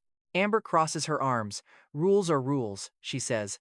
Lumi chimes in on the tablet that phrase always leads to a rich exception. Amber ignores Lumi. 10 minutes later, Philip Carey arrives with an apology, whisking us to dinner while another manager opens the archive. At the restaurant, Amber orders the most expensive menu items before Philip even sits down, packing extra takeout boxes straight to my private account. Philip stared as she placed a second order. His face turned ice cold. That was when I asked Amber about the client gifts sent directly through her office. She grabbed her water, asking which gifts. Clueless. Over 10 legacy dollars in luxury watches and private perks had been sent my way. Amber pocketed them all. She marked them as rejected and tried to resign before the truth surfaced. I slammed a receipt down next to her lunch. Amber froze. Completely. Philip asked her point blank if Austin authorized this. Amber just stared at me in silence. I told Philip to audit every single account. Lock her out. The waiter took back the expensive, unopened boxes. Amber quickly checked her banking app. Access denied. Philip had spent months defending her. He threw down her badge, refusing to make eye contact, leaving her with a massive bill and a fraud notice. Outside, her sports car had a huge new scratch. A rich girl in glasses waited there with 3 tough goons.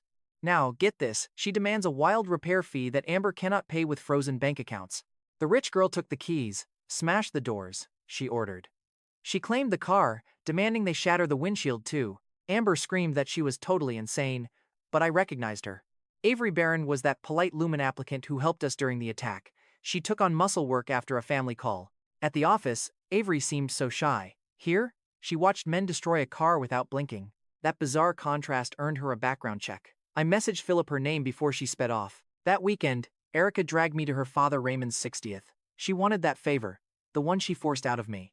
Raymond Donnelly was a retired cop who just received a rare saxophone. He asked what I did to make his daughter arrive early. Erica locked her arm in mine. He cleans up well under pressure. I muttered that I also buy food. Teasing me, Erica called it less impressive. Her brother overheard. Her brother Colin Donnelly was a tough chief inspector. He had all the restraint of a charging bull. Spotting us, he demanded to know if I could protect her. Erica groaned that I helped arrest Dominic. Colin stripped off his jacket. Colin claimed he just got back from overseas. Let's test him, he said. I looked over at Erica. Erica joked that her family celebrates with assault when Colin is insecure. He swung. Before she could even finish, I easily ducked his first punch. Triple strength deflected the second. His low sweeps hit nothing but empty air. Guests quickly cleared the furniture. Raymond shielded his new saxophone from his own rampaging son. Erica counted his misses out loud. That made him swing faster and much wilder. His anger went off the charts. Suddenly, his right hook missed by a mile. My special sight caught a massive lag. Sweat poured down his face. He clutches his head, vomits, and drops cold. Talk about a sudden, terrifying twist. I caught his body before he hit the floor. My restoration skill found a weird, shifting pressure deep inside his skull. This strange pulsing matched his overseas mission. I warned Erica that her brother has a deadly neural parasite. This parasite was too small for normal scans.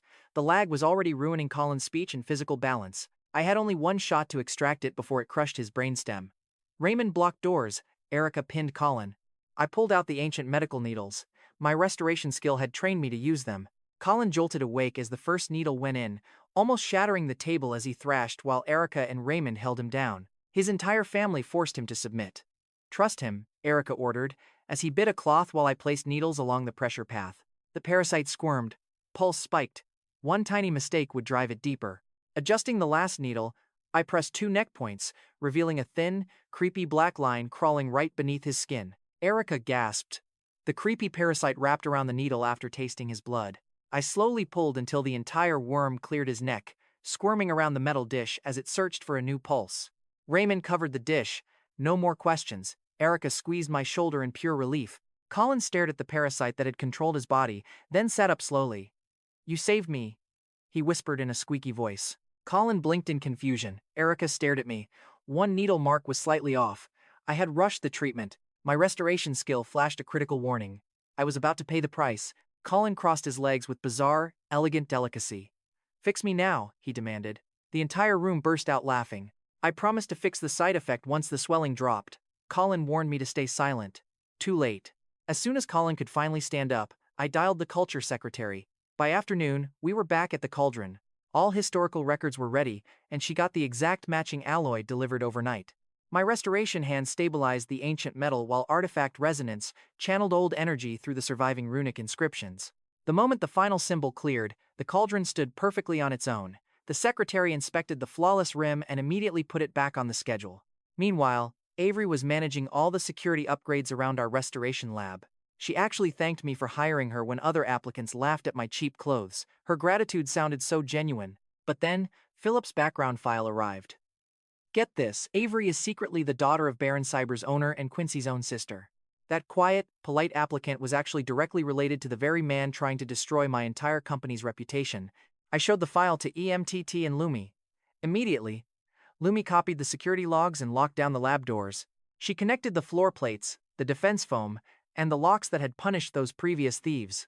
Late that night, a terrified worker from Baron Cyber snuck in, carrying a temporary security pass issued by Avery. He showed me a recorded voicemail from Quincy Baron telling him to deliver the token alone and delete everything. The final text simply said to clean up after delivery. Shaking, the man handed me the token. He admitted my AI was the only reason their thieves survived the arrest. Quincy makes too many mistakes, so I chose the winning side. I took the token, and Lumi locked the lab. 3 days later, national television broadcasted the grand unveiling of the restored cauldron. Knowing the danger, Colin stationed an elite squad outside the building. But Bureau security kept them outside. The cloth was pulled back. The beautiful inscriptions were completely gone, replaced by thick brown rust. Immediately, the press swarmed me before the secretary could even open her mouth. They yelled that my company faked the restoration to inflate its stock. Right then, Avery walked up to the security console. She announced the digital logs pointed straight to me, displaying my security badge and vault key on screen. Officers stormed the storage vault and dragged out the real, glowing cauldron. Live cameras caught the flawless restoration work I had actually completed. Now, it was outright theft on live television. Lauren tried calling. I declined it. Quincy just had to put his name on this massive lie. He strolled right in front of the cameras to do exactly that. He loudly demanded my immediate arrest, the cancellation of our contracts, and a forced buyout of my company, while Avery stood smugly by his side. A corrupt director backed Quincy before anyone even questioned the fake security logs. He ordered his guards to surround me, telling the secretary that retrieving the real cauldron was enough. Then, Quincy leaned into the microphones. He snarled to strip my company before I hid the assets. I let them finish.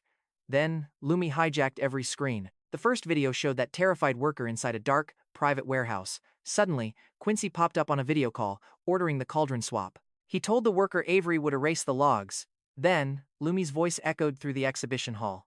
Our memory theater tech rebuilt that warehouse, letting us intercept the call Quincy expected. He thought he was completely alone, and he talked. Quincy bragged that his father would buy my company once this frame job crushed our value. Baron Cyber would steal our government contracts. When the worker hesitated, Quincy pulled out a gun and shot him dead on camera. Except, right there in the hall, that very same worker walked out completely alive. We had kept him safe for 3 days. Quincy had actually shot a holographic double, completely exposing the murder order he intended to carry out. The witness pulled out Quincy's encrypted transfer records and pointed a finger directly at Avery. Avery's face completely drained of color as Quincy slowly backed away from the mic. The crowd wanted an explanation for the rust, but Quincy's own recorded murder fantasy proved the entire frame-up. Officers moved in to grab him, but that corrupt director stepped in, still screaming for my arrest anyway. He ordered guards to seize Lumi's tablet and grab the living worker. I faced him, asking why he was protecting Quincy on live television. The bureau director lifted his chin, saying he answers to someone higher. Immediately, 2 guards raised their rifles, but a third guard hesitated and lowered his gun when the witness shielded behind me. The entire room had turned against the director. The man kept barking orders anyway, shouting that even the president couldn't override him without formal paperwork from his office. The doors burst open. Colin entered with elite units and the National Guard. His voice was still slightly raspy, but he quickly positioned his squad between me and the guns. The panicked director pointed, shouting that the president authorized his actions. And then, the president stepped in right behind Colin. Seriously, why do these corrupt guys always summon the one person who can instantly ruin them? Honestly, it feels like a preventable condition. The president silently examined Lumi's raw footage, our living witness, and both cauldrons. He turned and asked the culture secretary if I had truly restored the original artifact. Right on live TV, she replied with a resounding yes. The president apologized to me, immediately ordering the arrest of Quincy, Avery, and their corrupt directors. By the time the National Guard mobilized, Lumi and our worker had already completely destroyed their fake accusations. The bureau director barked one final order, but nobody moved. Quincy lost the crowd, his security, his sister's cover, and his entire cheap buyout scheme. Guards stripped Avery of her badge while she watched. Once the room cleared, I corrected Collins's blocked pressure point. His normal voice returned on his very first breath, and he immediately used it to threaten Erica's phone. I showed the neural leech to the president and explained the danger in plain English. This nasty parasite could literally hijack a person's movements and behavior. It looked like Collins's case was just a test run on someone with high-level access. Fortunately, my restoration hand found no parasites inside the president. His system was clean, but Collins's infection had a highly specific, deliberate pattern. Because of his access to national cases, the real target was obvious. The president placed the sealed leech right next to a send shipping route file. Collins instantly recognized the unit insignia. It was the exact same one linked to his overseas assignment. I asked who else traveled through that route. Dead silence. Nobody in the room had an answer. By that evening, the government officially credited Carrion Group for restoring the cauldron and exposing the massive heist. Overnight, newspapers replaced the word thief with national partner. Contracts reopened. Museums, banks, and massive tech firms were calling Lauren before the evening news even ended. Our competitors' ranking plummeted below ours while their board was still desperately issuing denials. Carrion Group's market value completely soared past every single domestic rival.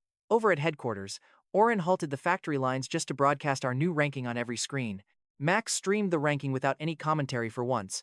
Henry raised a triumphant glass toward the camera. Lauren called me directly from headquarters as the entire staff cheered. "We did it," she said. "Carrion Group is officially #1. And right there, the moment we've all been waiting for. The reset system chimed hard mode complete, penalty cancelled. The company mission was over. But this parasite conspiracy was only just beginning. Reaching #1 should have bought me at least a quiet week. Instead, the president handed me a bizarre foreign treasure and a dangerous sea route nobody else wanted. Just 30 minutes after Carrion Group hit #1, the president dragged me back inside the National Heritage Bureau to offer a reward. But this treasure had 3 massive catches. First off, it was stuck in Sen, a distant kingdom across the sea. The only route was incredibly dangerous. Plus, I seriously needed a translator. The president rolled out a map on the table and tapped a foreign coastline, explaining that Sen was offering us access to a unique strategic treasure. He told me that while I earned the introduction, I still needed someone who understood their language and high-tech systems. Dr. Emmett Rhodes raised his hand before the president even finished speaking. Emmett founded Lumen Labs and treated extreme danger like a networking event. "I translate," he announced, "and I pack fast." Suddenly, Lauren walked in from headquarters, our #1 ranking still glowing on her tablet. My operating chief eyed the map, then glared at Emmett. Lauren shut her tablet. "Since our mission is over, you owe me a private night." Emmett just adjusted his glasses. Emmett claimed duty outrank scheduling. Lauren smiled, reminding him he was pretty brave near federal security. I just raised both hands. Our company became number one literally 30 minutes ago, and I'm already stuck in a custody battle. Lauren stepped in close to adjust my collar, whispering to come back alive so she could collect. The president looked away with the quiet dignity of a man regretting public office. Right then, the reset system chimed in. Foreign mission reward issued. Pocket vault stores and moves non-living objects within 50 meters. Greater speed and weight will drain my stamina much faster. Now watch this. A deep, dark void opened right beside my hand. Instead of catching the pen, I reached directly into the empty square. The pen vanished midair and dropped right into my open palm. Emmett stared in shock, muttering that this violated several useful scientific assumptions. I flung the pen back across the room, stopping it right beside his notebook. Even that one harmless throw made my chest tighten for a brief second. The power worked, but the cost was real. 2 days later, Emmett and I landed in Sen and stopped to grab a bite. The restaurant looked packed from the street, but inside, a single waitress was desperately doing the work of 5 people. Her name was Marta Rios, a sick girl protecting her 2 younger siblings, while the greedy owner stole her wages. The kids waited near the kitchen sharing one plate. Marta gently carried their food over to them. But the restaurant owner snatched her envelope first. "You broke another glass," he barked, claiming her wages would have to cover it. Marta's hands shook, protesting that he already charged her for that last month. Suddenly, an older woman by the register snatched the plate from the hungry kids. She was the owner's debt collector, wearing heavy rings on every finger. The older woman slowly looked Marta up and down. "A pretty, sick girl has other ways to pay," she sneered. The owner laughed, telling Marta she could start working upstairs after closing. Marta's little brother stands up, but the owner shoves him right back down. Marta reaches for the plate. She slaps her hand away. "Kneel first," she demands. Nobody in that quiet room dares to move. I drop a single legacy dollar. Her eyes lock onto it, and the owner instantly stops laughing. I tell her to give back Marta's cash and crawl for this bill. She drops straight to all fours. The entire room watches her crawl between the tables. I toss the bill behind her, make her bark, and she finally hands over Marta's envelope. Call me petty, but she literally priced a woman's body in front of kids. She earned that crawl. I hand Marta her envelope and guide the kids to the door. We almost reach the alley before his goons block the exits. The old lady showed him my legacy dollar, so he smelled easy cash and decided to upgrade his stupidity. The owner strikes Marta's shoulder and pulls a gun, demanding 50 legacy dollars if we want to leave with the girl. Marta immediately steps between the weapon and her siblings, but the owner presses the cold barrel against her hair. He thinks paying once means paying forever. What an idiot, mistaking my mercy for some kind of subscription plan. I activate my pocket vault, letting bills slide between my fingers. He panics and fires right into the wall. Before he can aim again, I flick a single bill. It slices a clean line across his cheek. He flinches, and I throw 3 more. A bill strikes his wrist, sending his gun spinning. Then, a few coins nail the other gunmen, making their weapons clatter away. My pocket vaults swallow those weapons before anyone can grab them. The owner backs into the wall, clutching his bleeding face. His men throw their hands up. You see, he just pulled a gun on the only guy with combat-ready cash. My chest heaves. Throwing metal costs way more than manipulating Emt's pen. I quickly step between Marta and the gang. Debt cleared, wages paid, kids safe. The terrified owner nods frantically before I can even finish my sentence. With their hands up, Marta finally takes my hand. At the clinic, my restoration hand skill detects severe liver damage. Years of illness and missed meals had pushed her to the brink. I clear the blocked pathways and stabilize her failing organs while her siblings happily eat a hot meal right beside her bed. The moment Marta wakes up, she asks when she can work again. I tell her she's completely done with that place. Marta looks at her siblings, saying she needs a job to keep them together. So, I call my actress friend, Faye. Faye answers from a film set 2 hours away. Once she hears about Marta's situation, she immediately dispatches a car. The very next afternoon, Marta is working safely on a movie set I financed. Faye meets me in her costume and looks me up and down. Faye smiles, teasing that I crossed an entire ocean just to dress like someone's driver. I just shrug. In my defense, this driver actually owns the movie. Faye starts fixing my collar, right where Lauren had adjusted it 2 days ago. She jokes that my defense keeps attracting chaotic women. Suddenly, the jealous male lead sees us and storms over. He's famous, ridiculously possessive, and completely threatened by any other guy around. A toxic mix. He points right at me. He demands security, throw me out. Faye folds her arms, dryly noting he's been missing his marks all morning without me. Ignoring her, the diva actor orders security to clear the set. That's when the director walks over, clipboard in hand. And here's the best part, Austin Carrion literally owns this movie. The actor's pointing finger drops instantly. Start with your excuses, then shoot the scene. Instantly, the crew stops taking orders from the actor.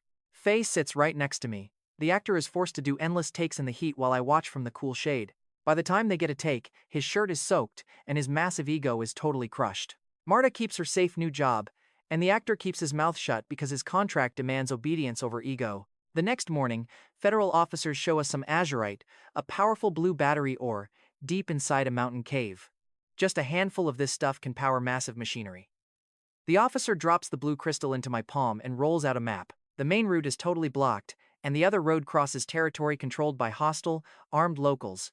Right on cue, those armed locals show up, demanding we surrender the mine, pay protection, and hand over the ore. The workers back off, but a few men in dusty uniforms stand firm. The thug leader laughs at their mining shovels, completely oblivious that these workers are actually active-duty soldiers. They swing shovels and pick handles with terrifying military precision. The entire gang is flattened right next to their getaway cart. I seriously don't get why guys with guns keep mocking people holding blunt metal tools. Physics doesn't care about your branding.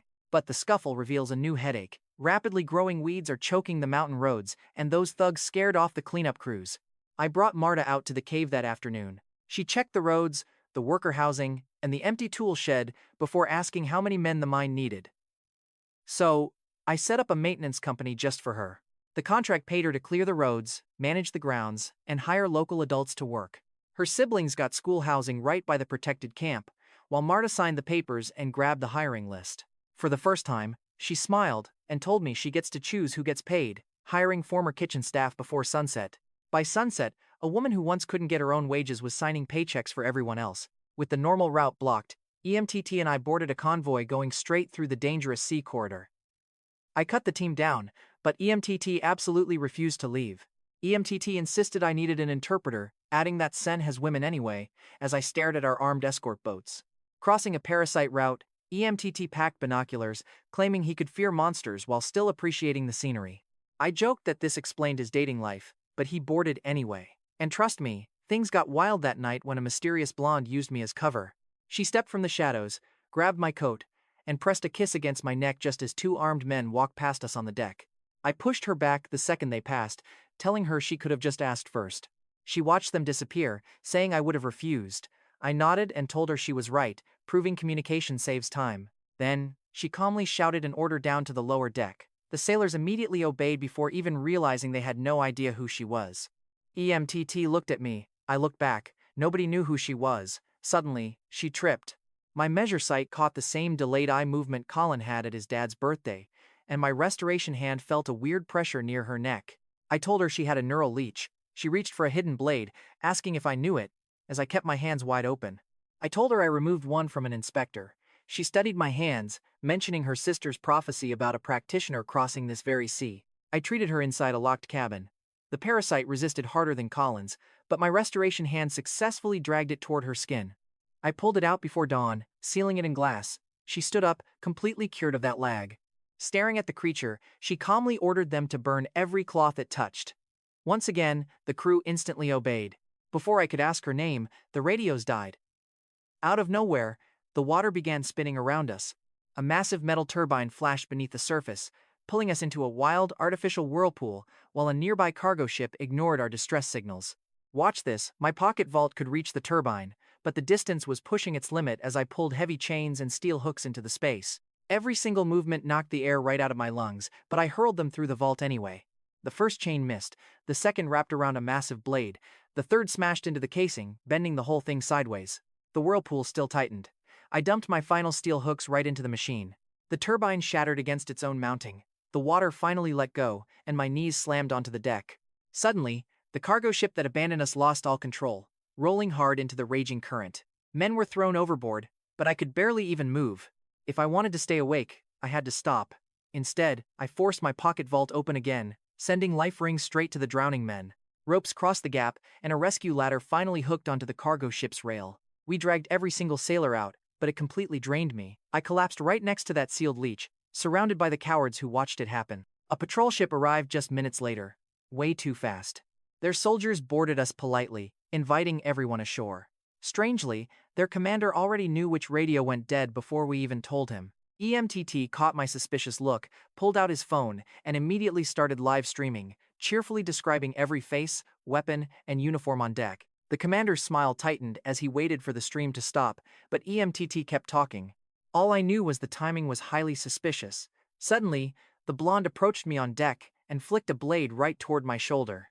I grabbed her wrist, but she just smiled, telling me her sister's prophecy spoke of a healer who would cure the crown's poison and survive this wild sea. Holding her wrist, I asked if she tested every healer with knives. The blonde's smile only grew wider. She whispered that she only tests the interesting ones, stepping right back into my personal space just like before. She promised we'd meet again. I let go, saying fate needs better manners. Before I could even get her name, she vanished into the escort crowd. But back home, the president introduced this exact woman as Queen Alara of Sen. The entire room stood up, and diplomats bowed low. The president offered her the main seat and waited for her to speak, but Queen Alara looked directly at me. She explained that a rogue faction inside her security force had infected her with that neural leech, dumping her on that deadly sea route right after. They needed me dead, the convoy blown to pieces, and a massive failure to force her abdication. The president tossed the commander's photo right next to the trash turbine. The feds had officially tied his squad to the hit, but his bosses, completely invisible. Ara knew she only survived because of me, a move that secured the precious azurite trade deals for the Carrion Group. Right between us sat a glass dish holding that creepy, sealed neural leech. It had a crown mark on it. I still had zero clues who shoved that parasite into her neck, or why her sister saw me coming. Before I could dig deeper, Mom called. I had to head back to our old family hometown, Pine Hollow, for my grandmother's memorial service. A week after everything, I headed back to Pine Hollow with Maeve and Serena, along with my folks for the memorial. Together, we made our quiet walk toward grandmother's final resting place. Grandfather vanished years ago, so an old family friend named Hank Ree had been keeping the headstone spotless in his absence. His son, Derek Ree, was my absolute best friend back when we were kids. As we walked, Serena held a bunch of flowers and tried to play nice. "Your future daughter-in-law brought the white ones," Serena announced, suddenly freezing mid-step. Mom just smirked. Maeve turned around so slowly it made Serena feel the cringe of her own words twice over before she panicked. "Potential future business partner," Serena stammered. Maeve nodded. "Nice save." I turned to the grave. "Could we maybe pause my arranged marriage talk until after the service?" I muttered. Serena flushed bright red under everyone's sudden stare. Clearly, our trip did not fix anyone's timing.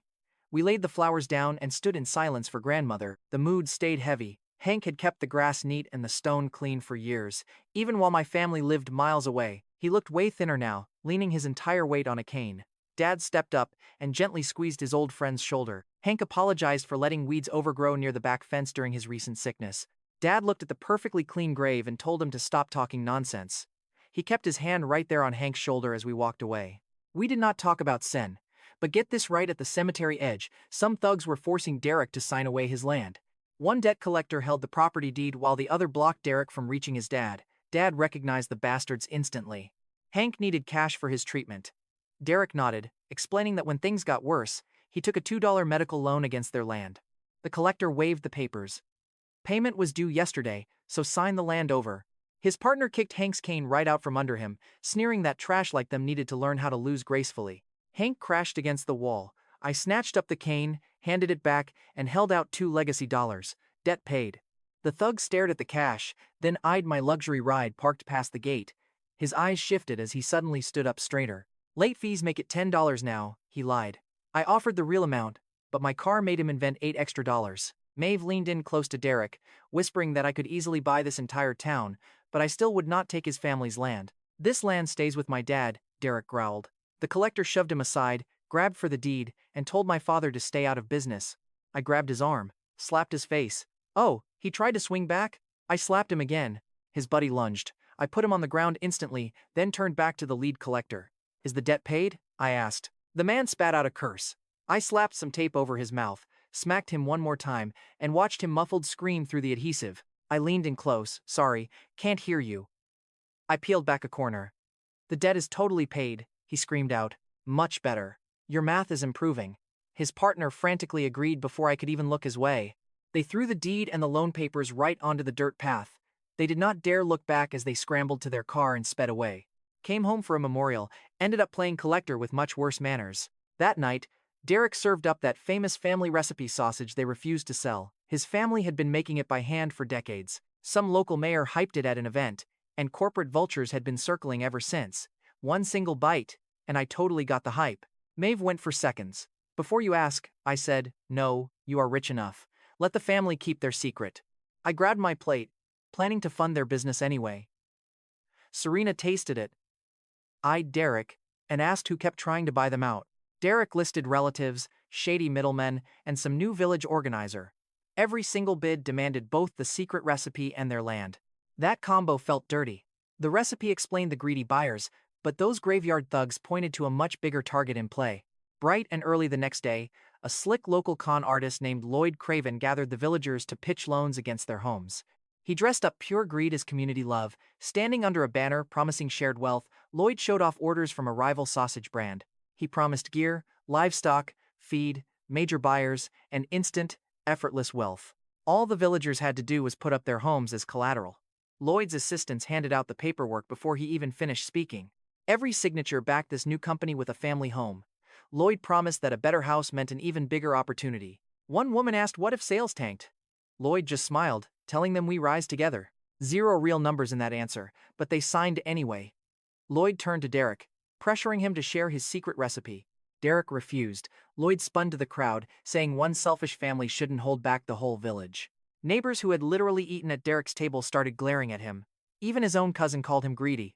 Another offered to forgive him publicly if he just handed Lloyd the recipe right there on stage. Lloyd stood between them, hands raised with a smug smile. He didn't even try to hide. Derek looked my way, and I shook my head. A cheap rented banner gave Lloyd absolutely zero claim over their family heritage. I had Hank moved straight to a hospital and paid the entire bill myself. My restoration hand skill eased the worst of his pain before transport, but he still needed professional care. Derek tried to offer me the recipe as payment. I pushed the paper back. Keep it, I told him. Maeve tapped my wallet, whispering that I was finally trainable as the ambulance carried Hank away. Lloyd launched his cheap knockoff sausages that very afternoon. The early sales reports looked absolutely massive. Trucks left, and the online sales counters rapidly climbed.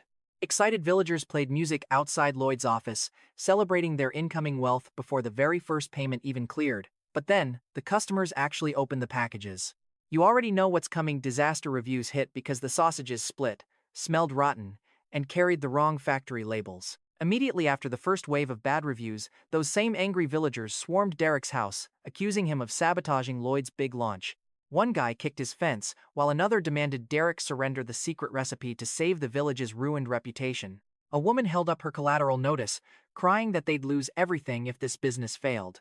Someone threw a package of spoiled meat at the porch. Maeve snatched it mid-air before it shattered Derek's window, slamming it into the dirt.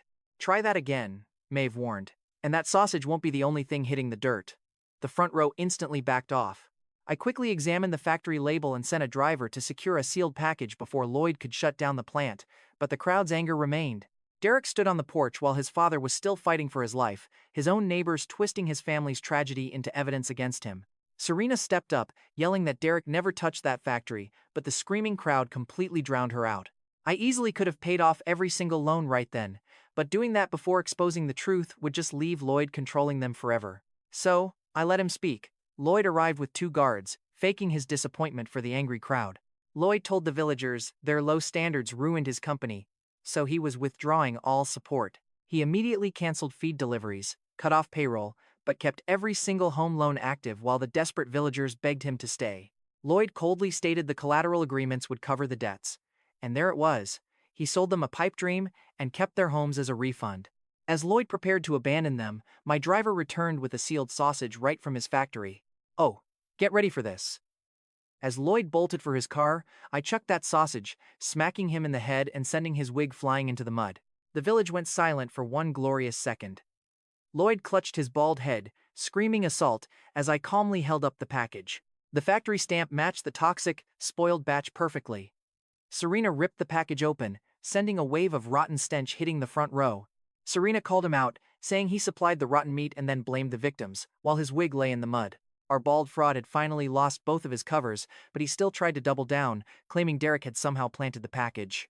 I pointed the factory stamp toward the crowd, and a villager checked her own spoiled package. Same serial code, same stamp, same nasty smell. Lloyd lunged for the evidence, but Serena yanked it back, telling him he could smell his own garbage from right over there. The villagers closed in, and one borrower unfolded her contract to read the hidden default clause out loud.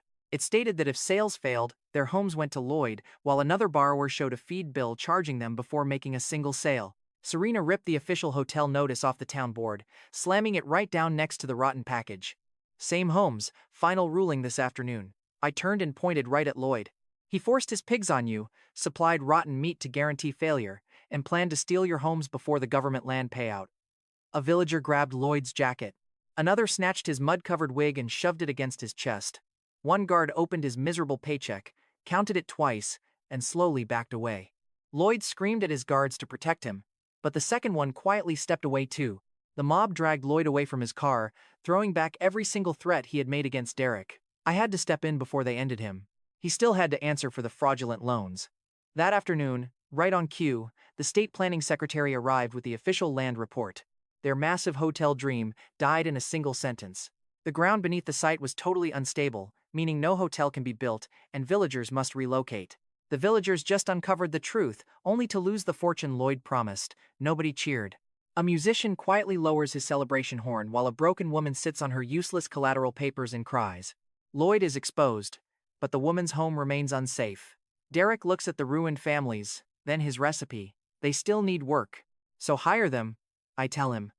I clear their toxic debts and fund a local sausage plant under Derek's control. The family keeps their recipe, while the village gets real jobs, safe housing support, and relocation help. Derek signs on to run the plant, immediately hiring the desperate borrowers who accused him. He even puts Hank's name above the door. The very first woman who signed with Lloyd tears up her toxic loan papers and accepts Derek's job offer. Others follow. Their posture completely changes before the police car arrives. Derek hands me the very first package from the new line. He wrote his family name across the label, keeping my corporation off it. Your money built this line, Derek tells me. I tap the label and smile. Your family built the food. Maeve snatches the package from both of us, teasing that the billionaire has finally learned to share credit. Derek laughs for the first time since the cemetery. Hearing it, the villagers start carrying equipment into his workshop instead of weapons to his door. The legendary recipe stays with the family who truly earned it. The cops arrive after Derek's hiring line forms, arresting Lloyd while his former guards just watch and do nothing. Wait, it gets worse. Before Lloyd even leaves, Lauren calls in a panic. All export orders are completely frozen. Her voice is strained. The bald scammer's powerful family has retaliated, throwing our company into a brutal corporate chokehold. By the next morning, the crushing stress takes its toll, and Lauren collapses inside the hotel suite. I burst into the suite just as she coughs up blood. Lauren Tate runs this entire empire. She is the one who survived kidnappings, endless sabotage, and every crisis my massive wealth brought down. Now, her screen is covered in red rejection marks. Terrified managers crowd the hallway because she refused to stop working even after collapsing. Her phone keeps buzzing against the floor as she desperately reaches for it. Maeve kicks it away. I failed the company, Lauren whispers weakly, before she completely slips from her chair into my arms. Forget the company. My restoration skill senses extreme stress tearing through her body. She was running on nothing but caffeine. Driven by anger and stubbornness for too long, I press the blocked energy points along her ribs, steadying her breath. Slowly, the bleeding stops, and her pulse steadies. Still, she tries to sit up despite her hands shaking uncontrollably. I gently push her back down and yell to the managers outside that everything is on hold. One idiot actually starts arguing. Maeve rips the door open, shoves the bloody towel in his face, and slams it shut. Serena walks in with more bad news, sees the blood, and instantly drops her folders to kneel by Lauren's side.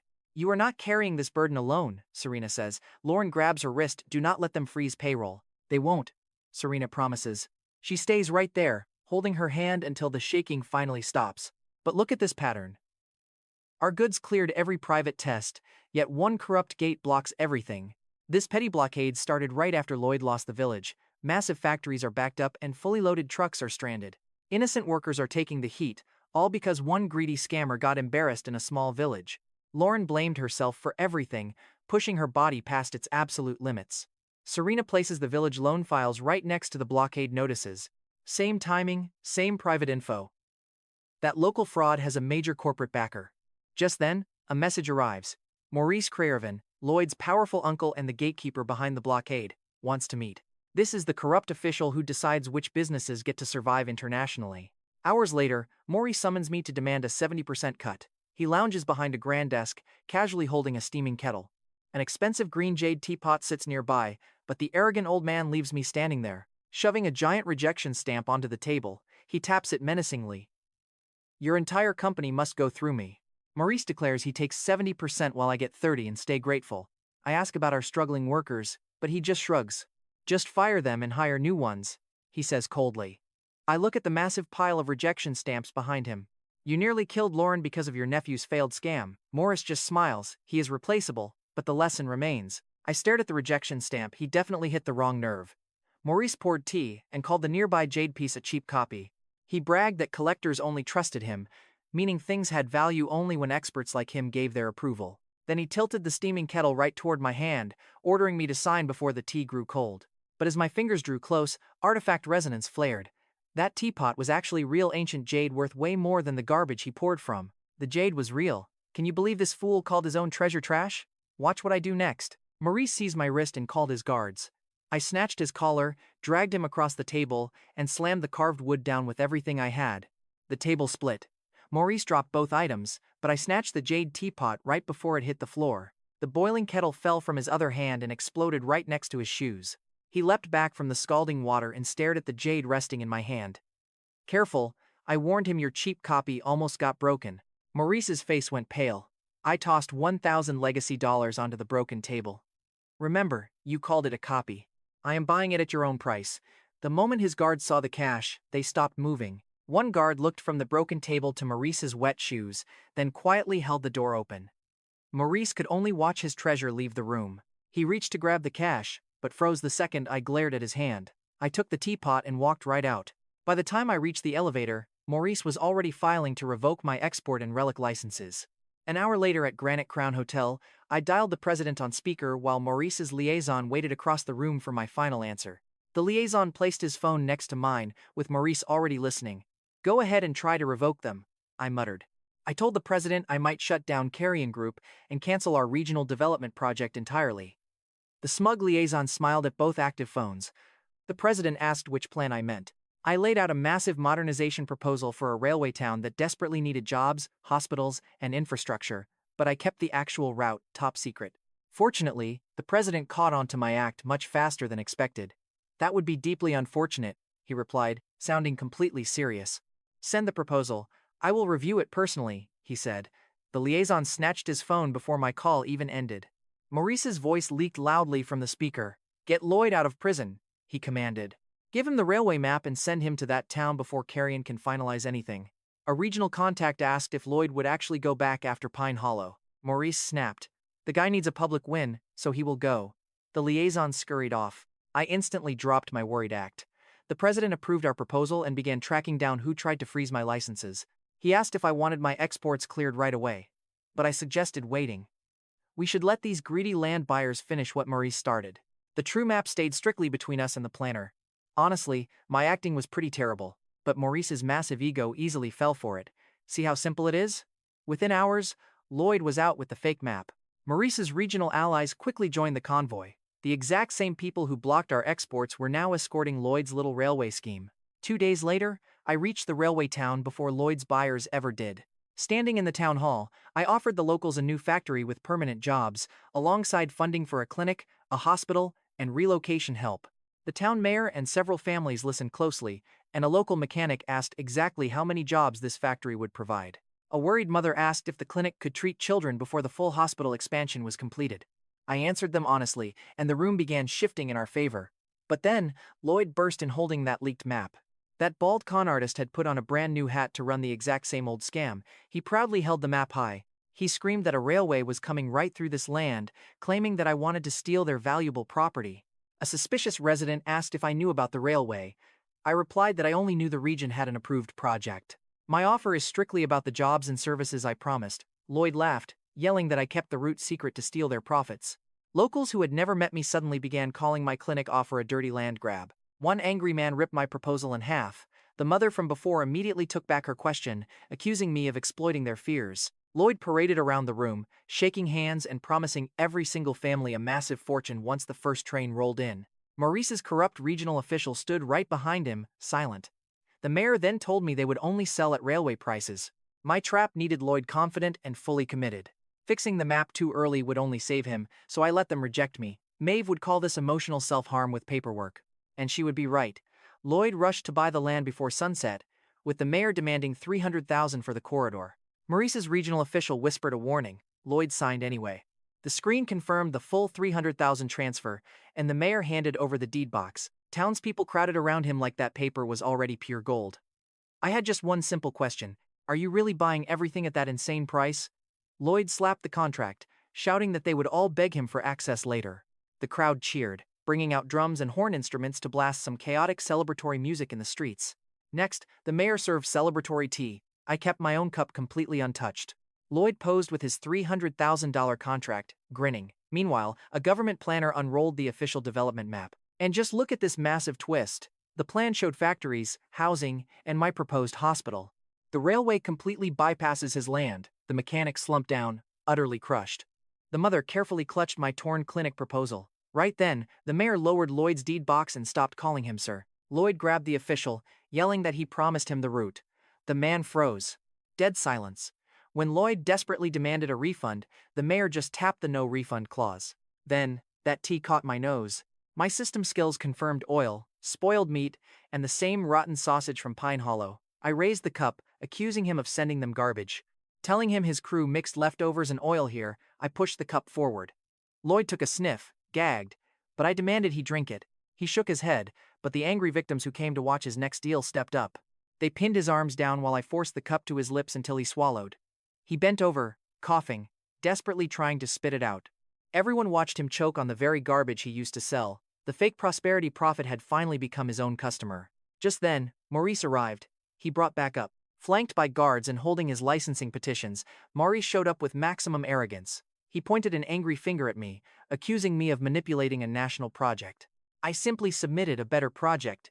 Your nephew chose to buy. Maurice demanded his official void the contract immediately, but the mayor refused. The money had cleared, and the land transfer was finished. He started threatening everyone with his deep political connections. He dropped the name of a sick senator, claiming the president himself would protect their corrupt network, but guess who walked right through the door before he could even finish? Let's be real. These corrupt guys always invoke the president like customer support, and it always backfires.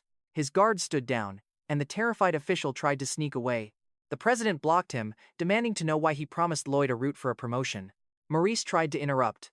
The president just raised one silent hand. Maurice shut up instantly before making his first excuse.